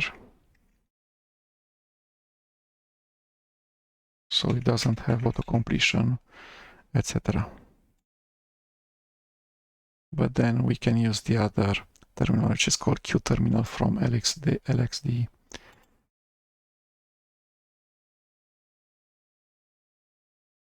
Zoom reset. References.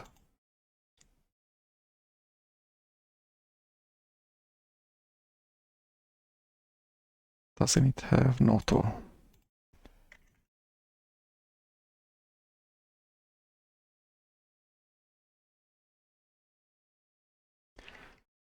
NetBSD Noto fonts. Yep.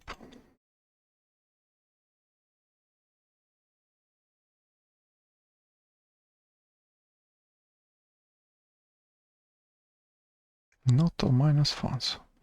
Package in install Noto minus fonts. Nothing to do, so everything is not available in the repository.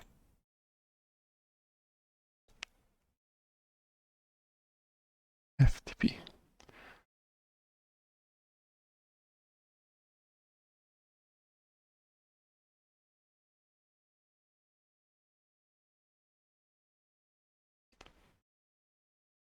BSD package search.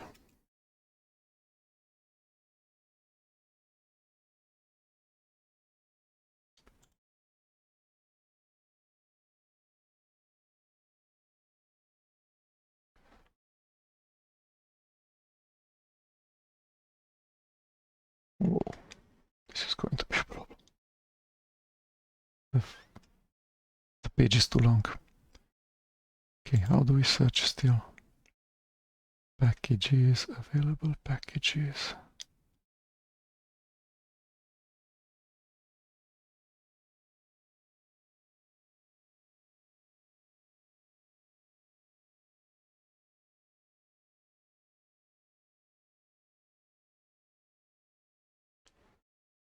I don't know how to search for packages.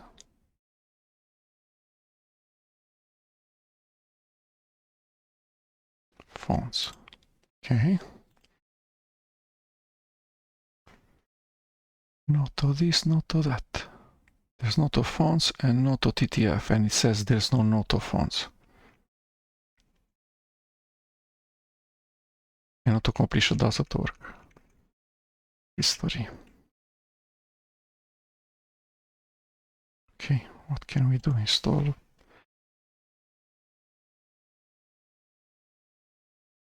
extern.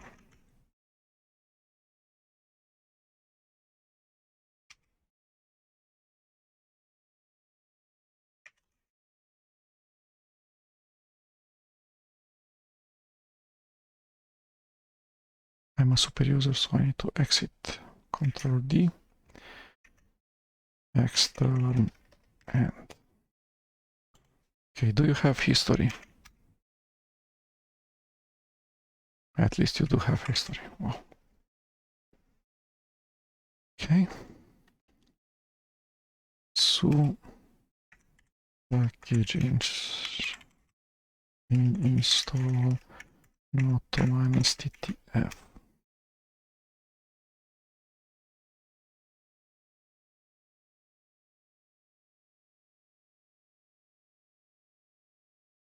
Google Noto fonts except CJK and emoji.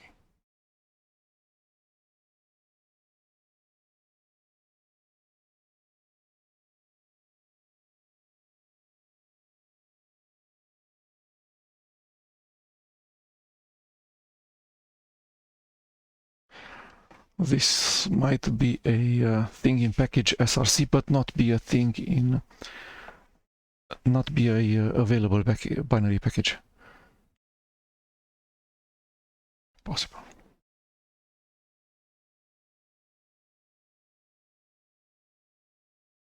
Yeah, the list of binary packages is empty. So for the package src ports package NetBSD that's called font/noto-ttf, there exist binary packages which are called noto-ttf. But for the package src package noto-fonts, there's no binary packages. Okay, so not all package src ports packages have a binary package associated.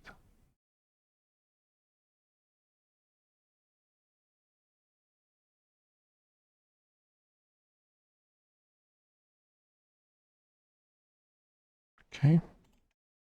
What about rxvt?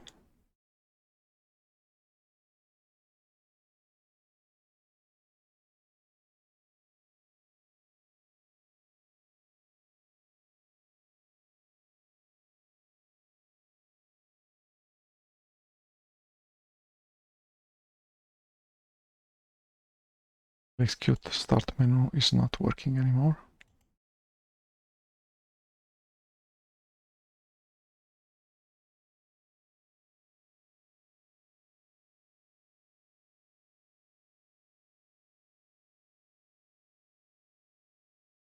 Okay, so once we have Noto, now we cannot use it anymore, or can we?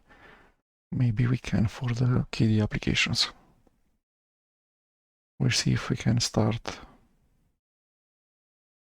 a better terminal than Xterm, such as RxBT, or maybe the shell in Crusader works correctly. And then we'll try to install some packages, the first one being CMake.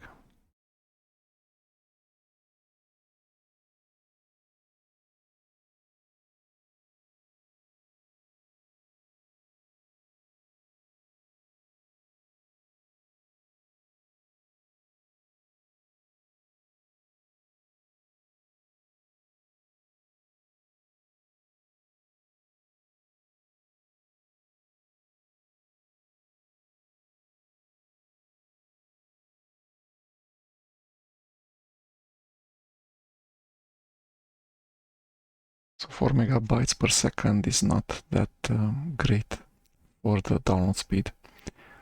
I have 1 gigabit here Ethernet, and probably the CDN is slow.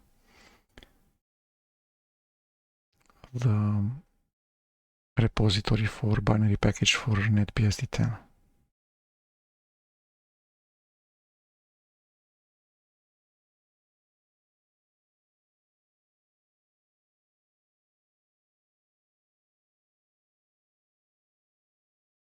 Okay, next. Can I click anywhere or not?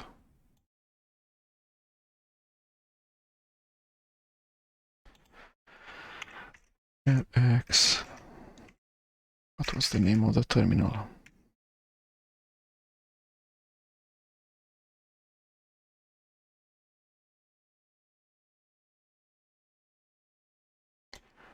Control D, let's start Crusader from here. The Orthodox file manager. The fonts are really bad.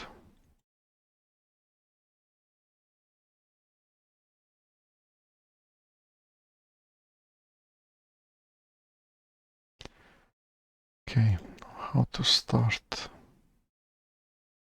Layout, compact.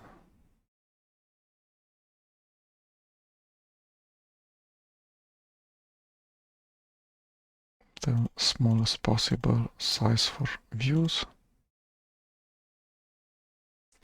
This thing cannot be Noto.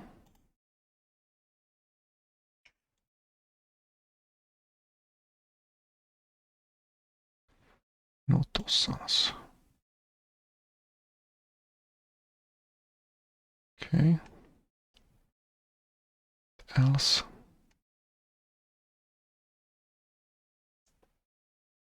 Viewer editor make this gate /usr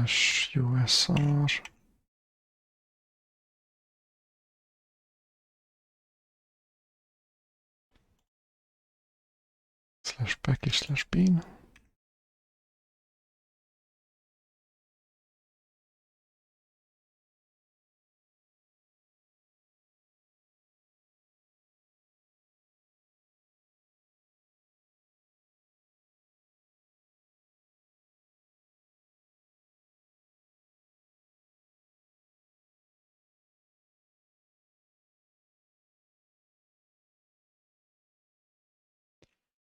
Which gate?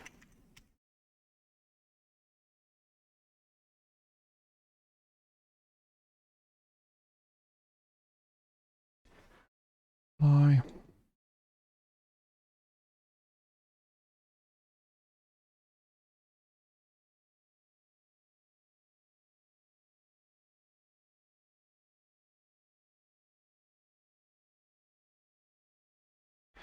Which MD5?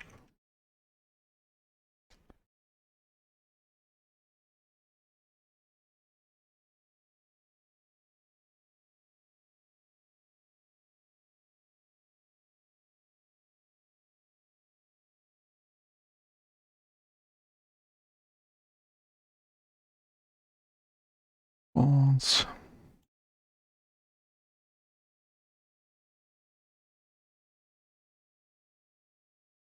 Noto sans.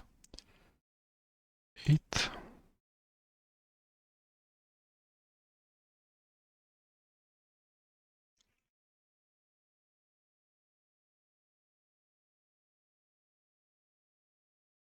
Apply. There's no font hinting, which is a problem. Okay. Settings, toolbar, show main, show job, show actions, show FN keys, show status bar, show embedded terminal. It's the same problem.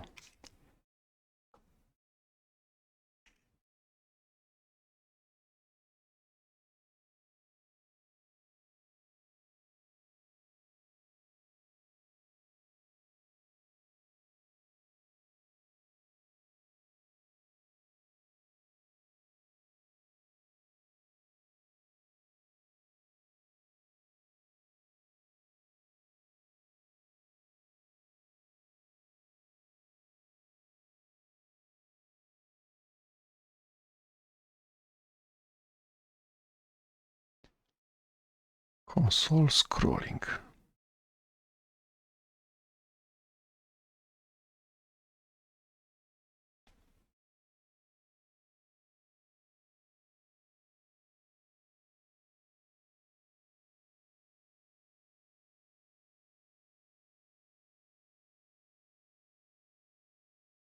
Nope.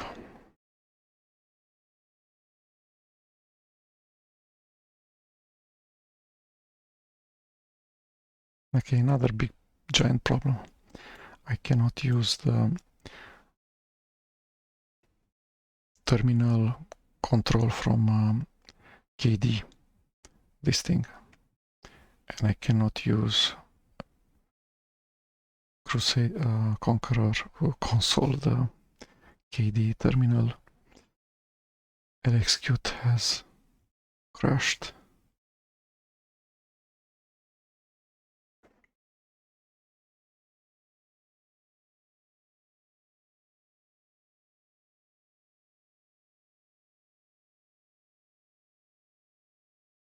Let's restart LXQt.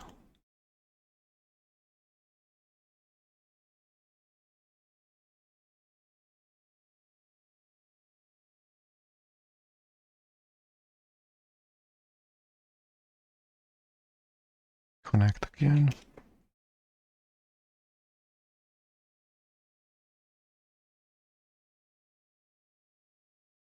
No panel anymore.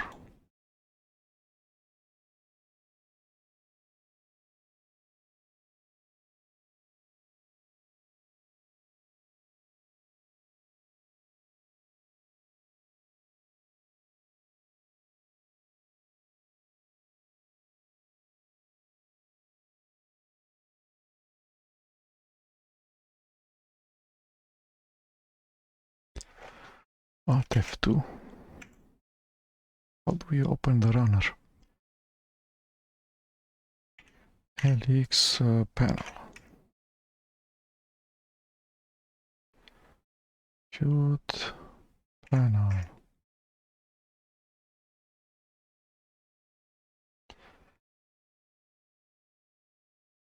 Plugin mount not found. XDG runtime dir not set.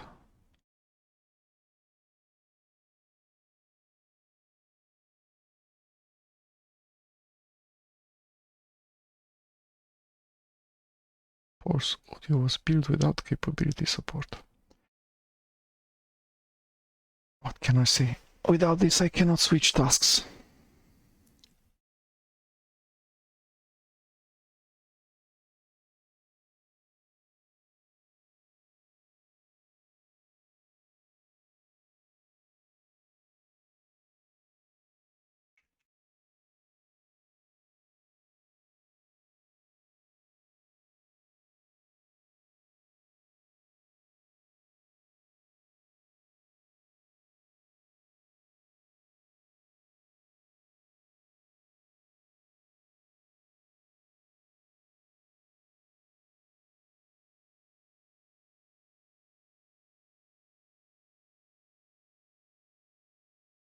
Hinting. Fool.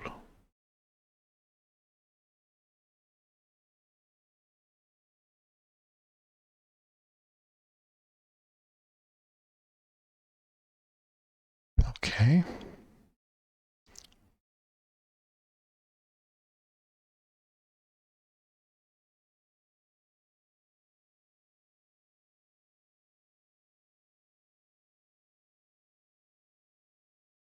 The sans serif font. Which is the font?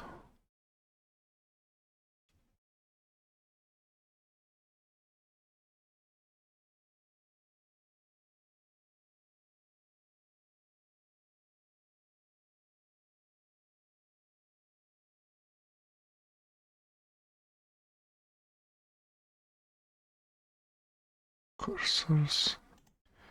Keyboard. Okay, but then how do I switch? How do I switch? How do I switch tasks without a panel?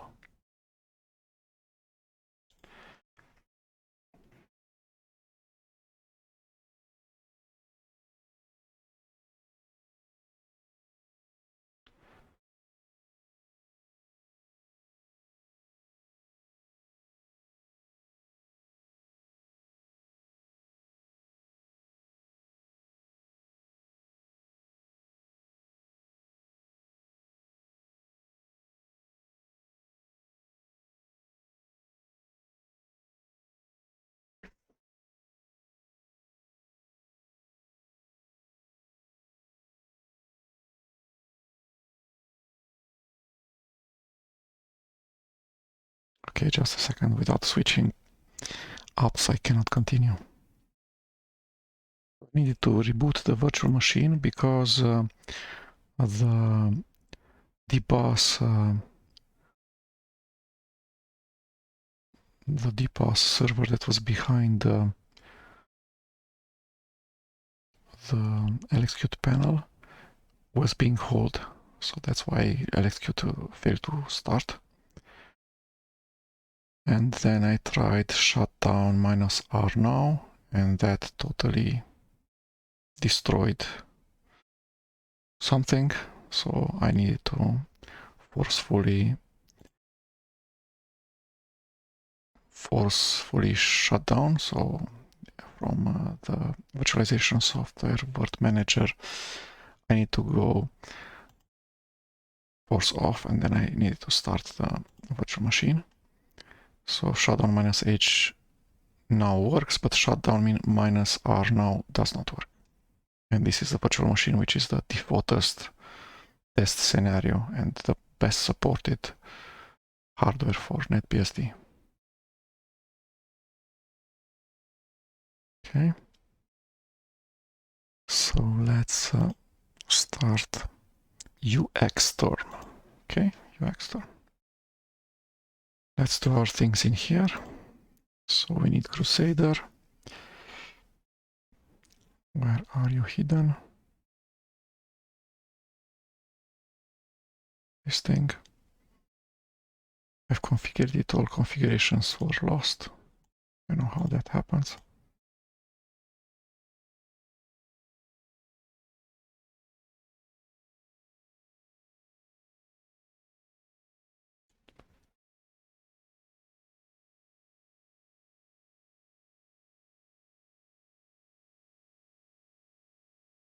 So these settings were kept, which is okay.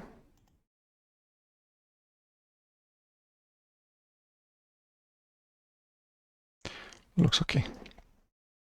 So let's start doing our things. So a history gettext, something does not work. Is gettext installed?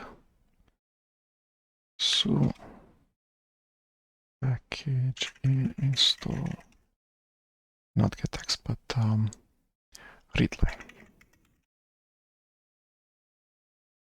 Nothing to do. Okay, if you say so. Let's continue our tutorial. So it says that we should Alt backspace doesn't do anything, so this is not a GNU readline.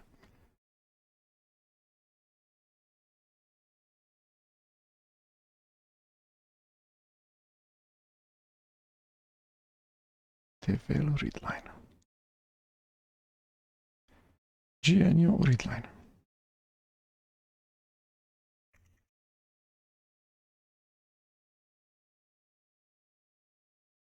It's not available in the repository readline, this thing.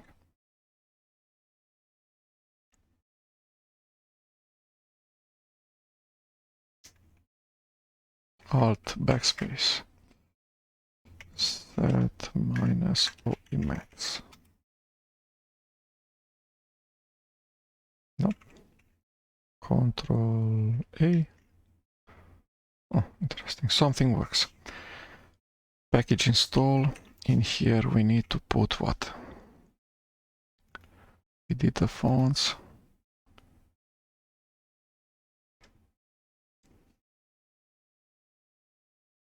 CMake. Dialog.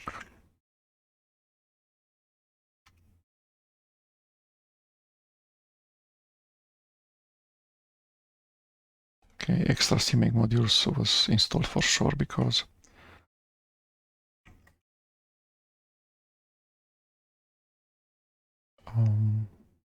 or not. It's just a build dependency for all of the KDE modules. It was already installed, okay? Breezy, CMake dialog. We'll skip configuring the SSH server, so we did step 1. We need to go step 2. So I need to not be super user anymore. Control D. Okay. Copy. Oh, how do I paste? Nope. Not like this.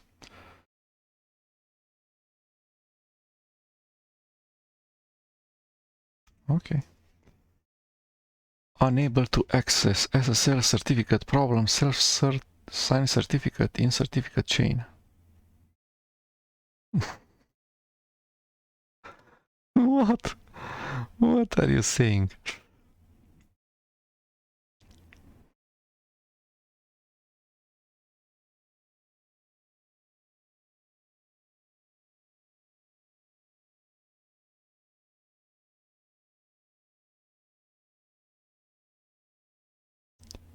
So make this, cd this, pwd. Okay, and then git clone will fail.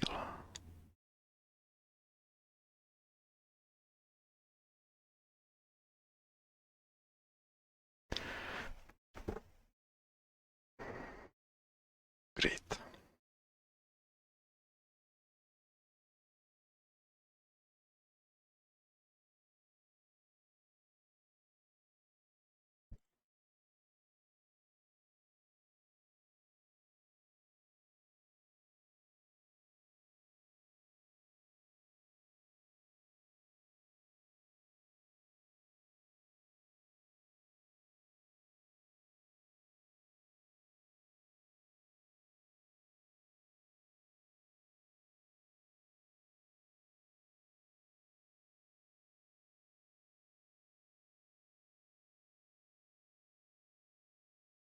SSL verify false. We're off to a good start here.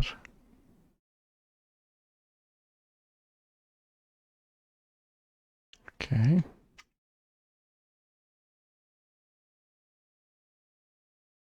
Yay. So we have a KDE directory. How do we make this thing use half of the screen?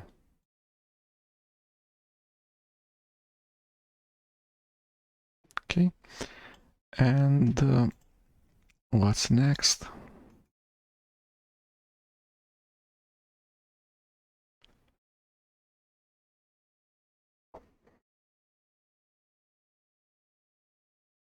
Okay, so kdesrc-build initial setup. I'm not sure it will work.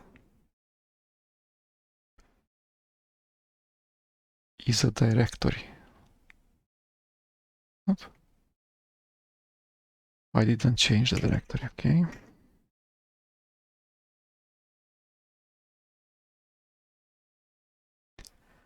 Packages could not be installed because kdesrc-build does not know your distribution. Unknown. Okay. Update your bashrc, yes.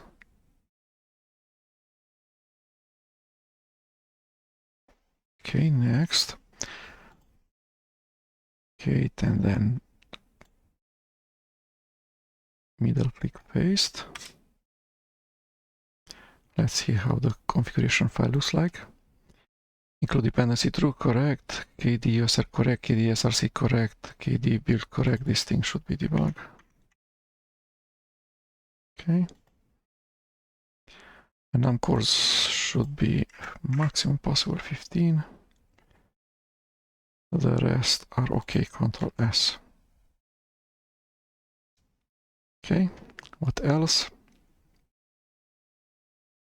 I did not put a @ sign, %. Control Z, BG. What's next? Source the bashrc file. Echo path. So it's prepended the directory where we git clone kdesrc-build. Correct. Next step, step 3. For step 3, we need to install dependencies, which we don't really know the list of dependencies for NetBSD.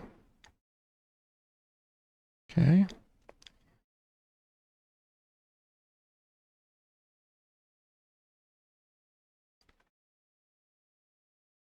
Polkit Qt1. How about if we install these packages? Let's see. So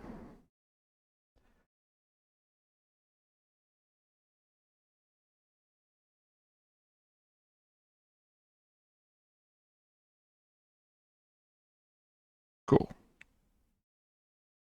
Qt WebKit, yes. What else? P5 parse, okay. Python, broadly. Samba KD soap. Let's do this. Totally.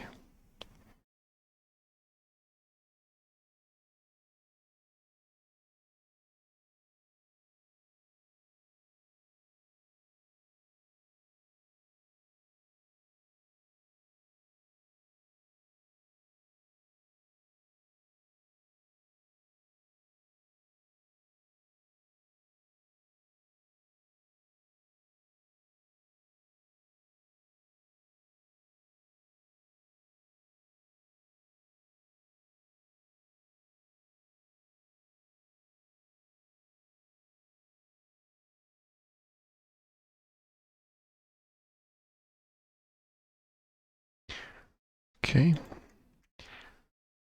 NetBSD on VLC.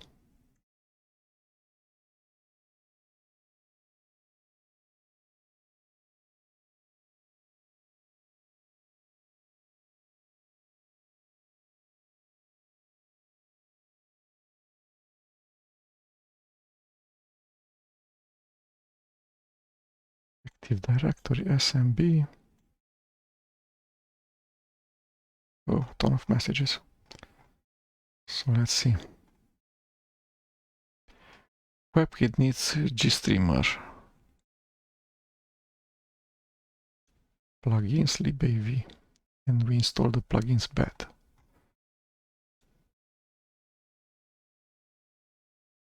Paper size.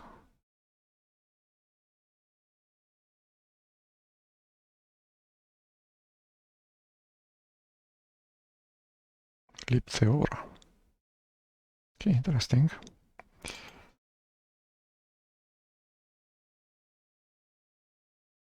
Alt. How can we delete faster? Okay, middle click. Yeah. Take this. Qt5. Whoa, what's this? Stop. Stop right there. Not Qt4, no.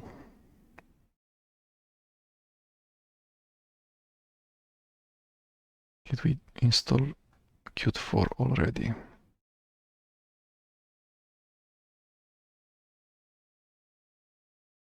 No, we didn't install yet Qt4. So we stop at the last moment possible.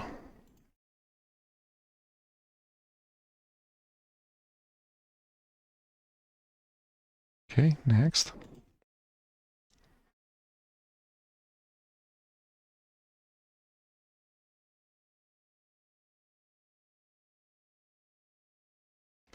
Using X11 instead of X386.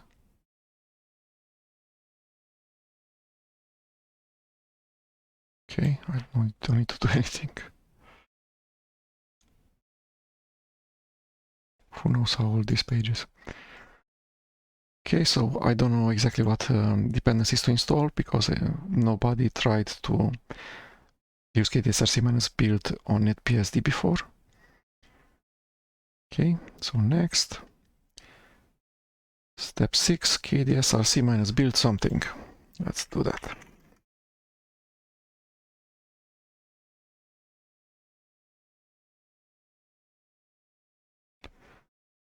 Okay, can't locate NetDBus. You may need to install NetDBus. Ask for help on IRC Libera chat in the KDE channel. Okay. DBus, let's see that. Control T NetBSD World DBus. This thing.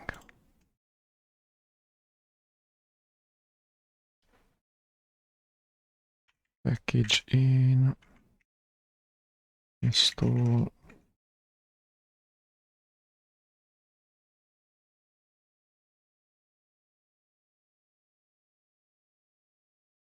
Okay.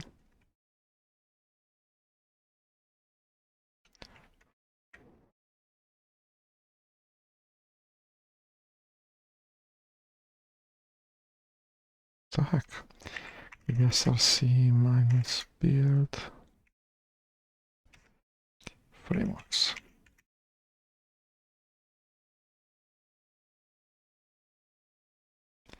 Some mandatory modules are missing. Okay.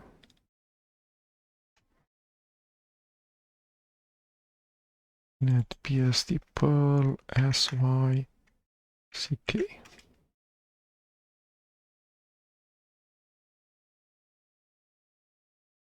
This thing.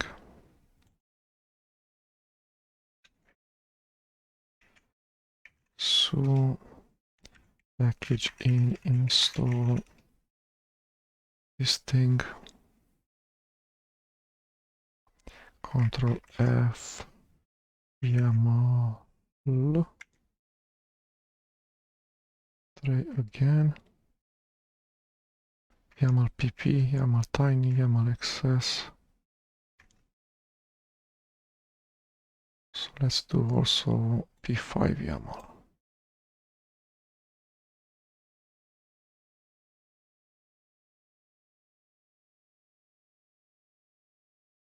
Control D.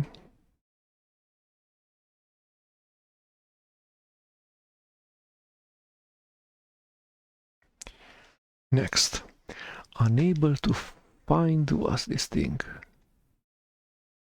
CMake. Which CMake? Why can't it find it? Why can't it find CMake?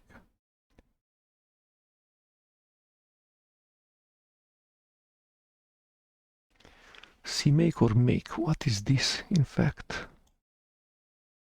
Let's select and paste.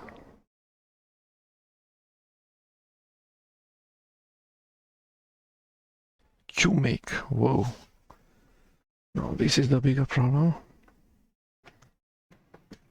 Because QMake is not in the path.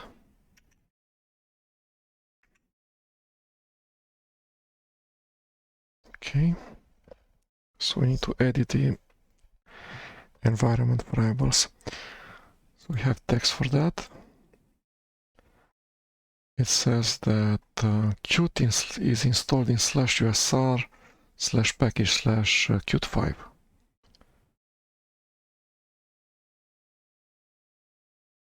So we'll have to at least put it into the bin directory, into the bin environment variable.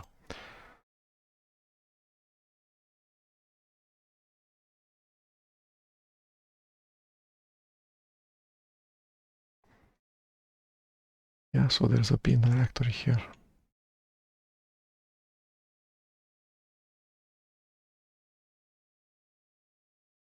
Okay.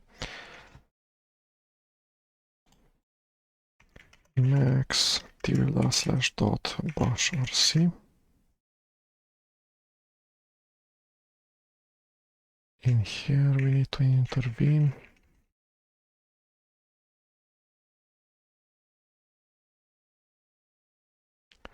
Middle click paste /bin. Control X SXC. Control D.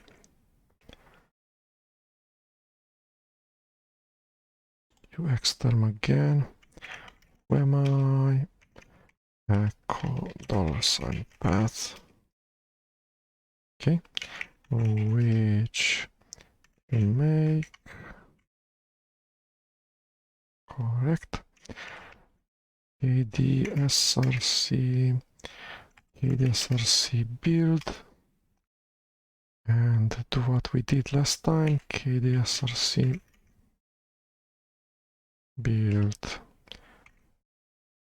frameworks.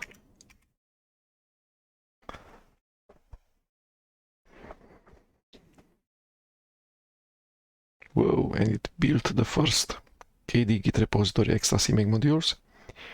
It downloaded 3 Git repositories, sysadmin, repo metadata, and kcore add-ons. Kcore add-ons didn't build. Let's see why. Control C. And src logs latest kcore add-ons CMake error. Okay.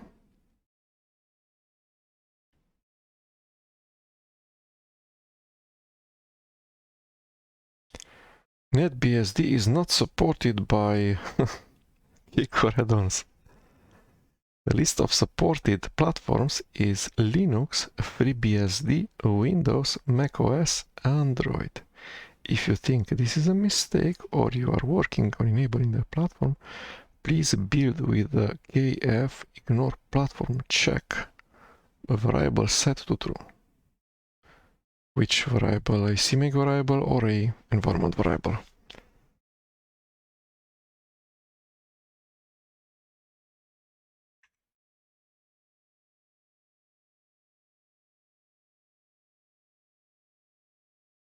Kcore add-ons.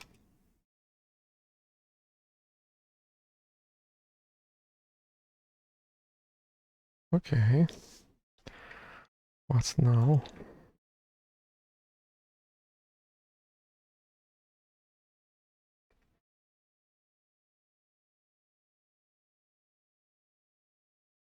Control O. Middle click paste. And open doesn't work because reasons.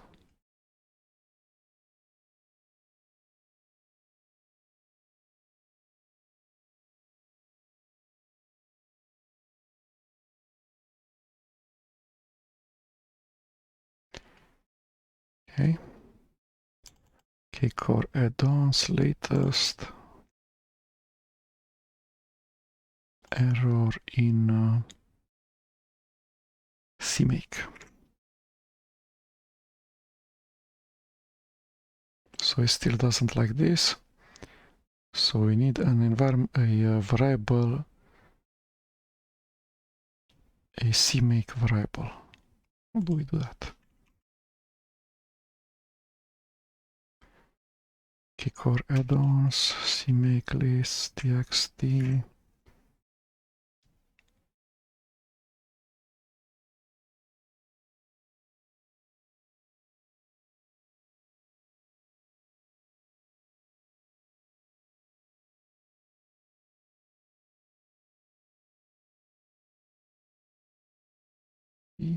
No such thing.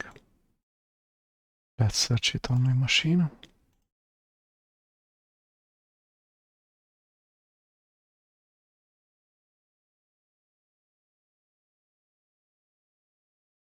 ECM, extra CMake modules.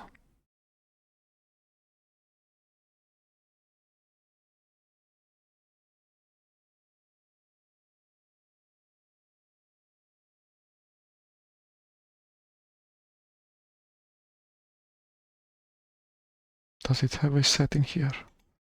Yes, we can have a set at the very start.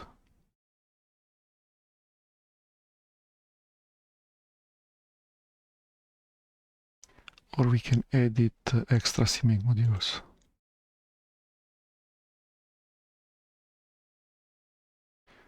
No, we need to edit the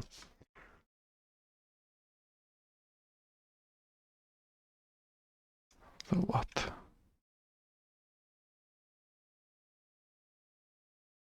The configuration file.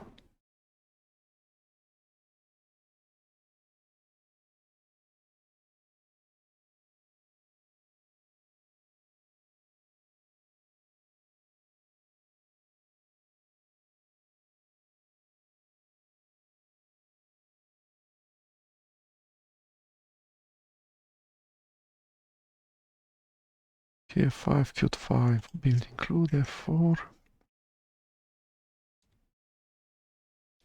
K5 frameworks build include.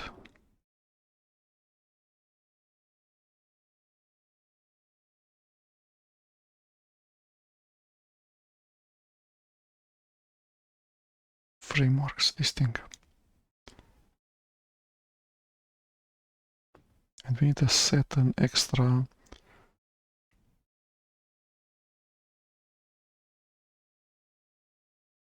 CMake. Where are you? kdesrc-build Visual Studio Code.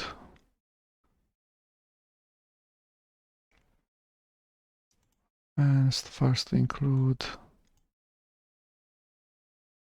minus include. Asterisk minus include.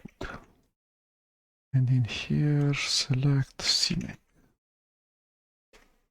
This thing. Yes, yes. CMake options.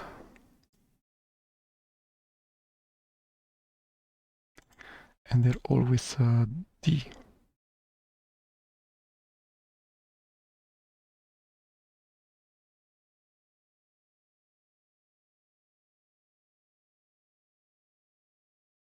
No tab.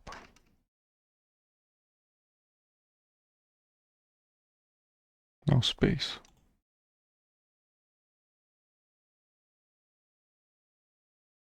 Why am I not allowed to save this thing?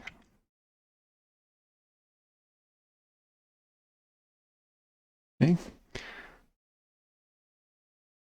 So D and then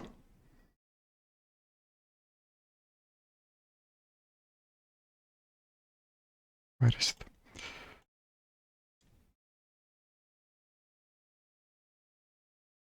This thing and set to true, whatever true means. What does true mean? On. Ctrl S. Okay.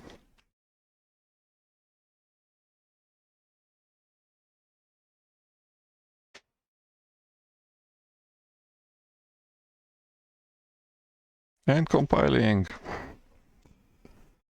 Great.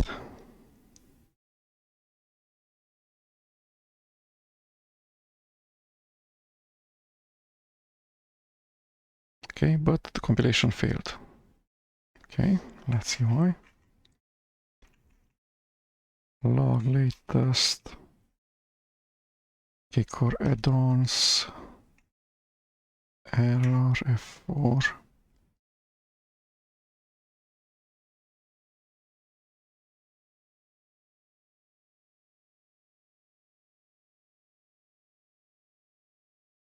ISO C++ forbids flexible array name. Okay. Text to HTML test static.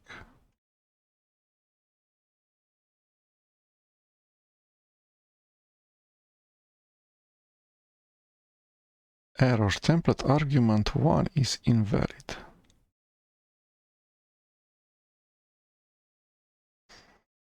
I wonder what compiler do we have in here.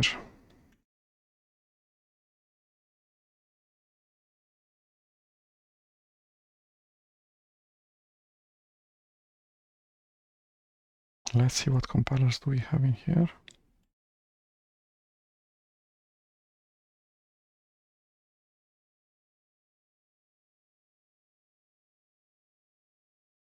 Wrong place. Okay. Which C++, which CC, okay, ls-la, this thing, okay.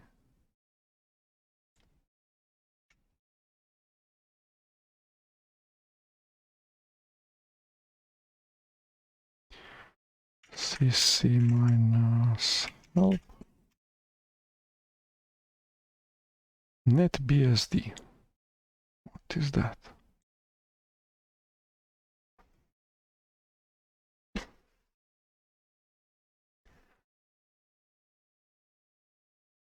Version something.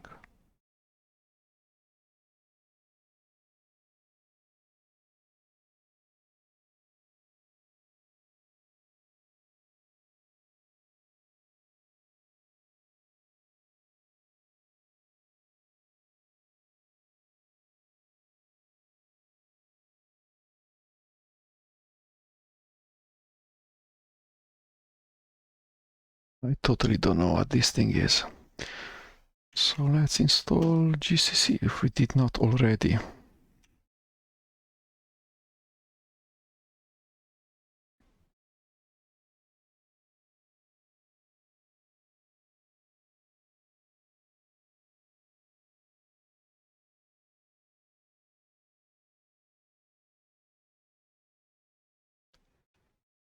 Everything's already installed. GCC not available in the repository. G++ not available in the repository. Continue? No. Okay. NetBSD GCC. How to install GCC on NetBSD? Base system GCC versus package GCC. Systems using GCC have a compiler at USR bin GCC.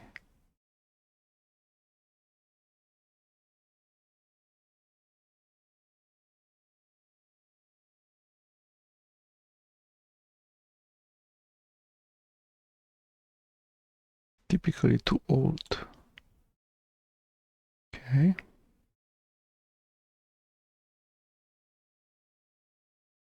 How do we install it still?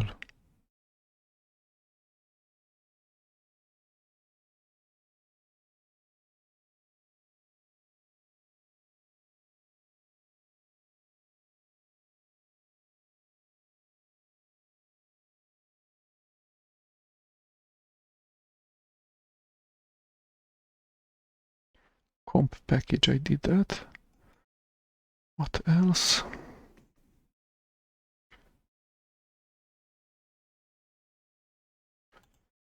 GCC from package source.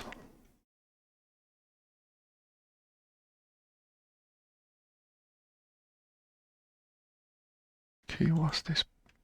GCC 6. Okay, now we're talking GCC 11. Let's do that. 12.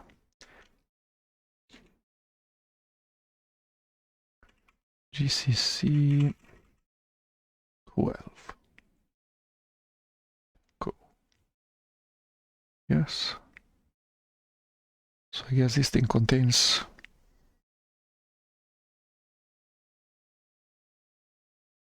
GCC, G++,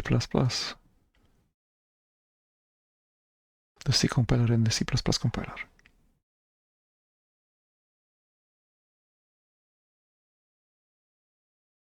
Why doesn't it install GCC 12 libs? What are these?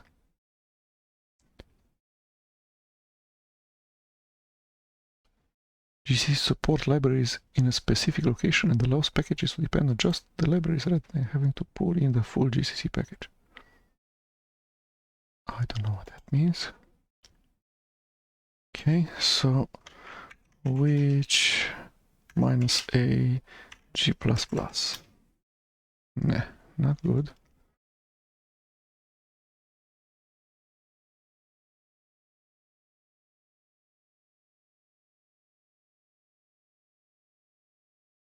How do we switch to this thing?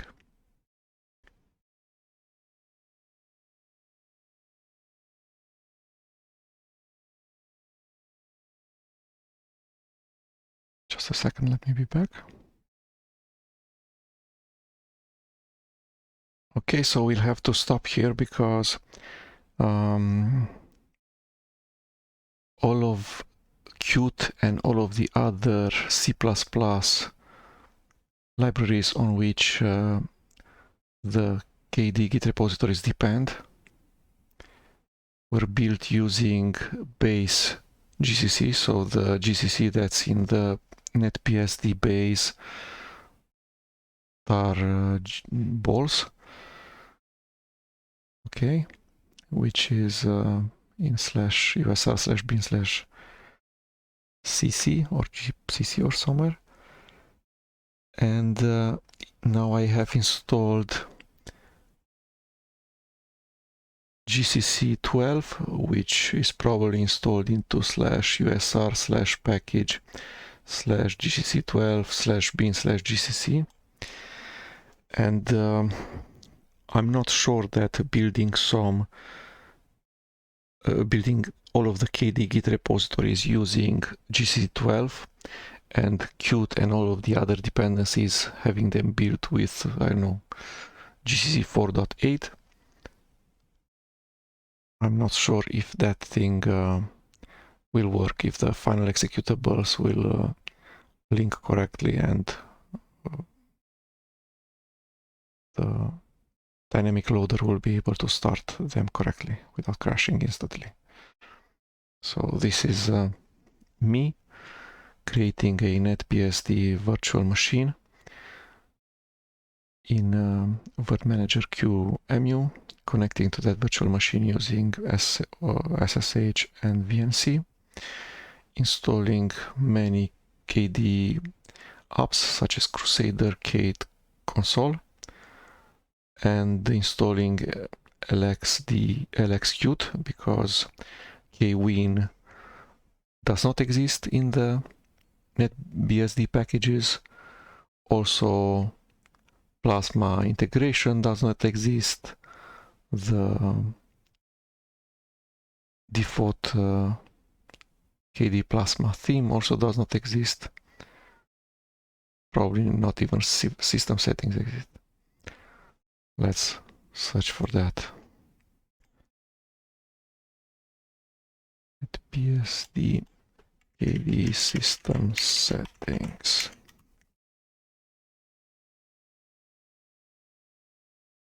No, it doesn't seem like it. Okay. And then extra CMake modules refuses to work on NetBSD, but we can work around that thing.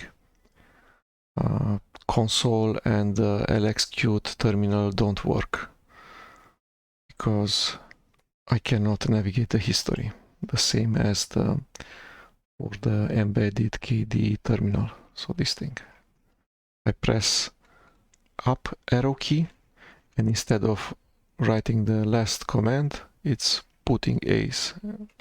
If I press a down arrow key, it puts B's. It doesn't know Alt backspace, so it might be a, I don't know, older version of, and it puts these spaces. First it was just one space between, now it put two, and when I click it moves things around. So again, the terminals that are KDE related don't work. Okay, Kate refuses to open files. This open button does not work sometimes.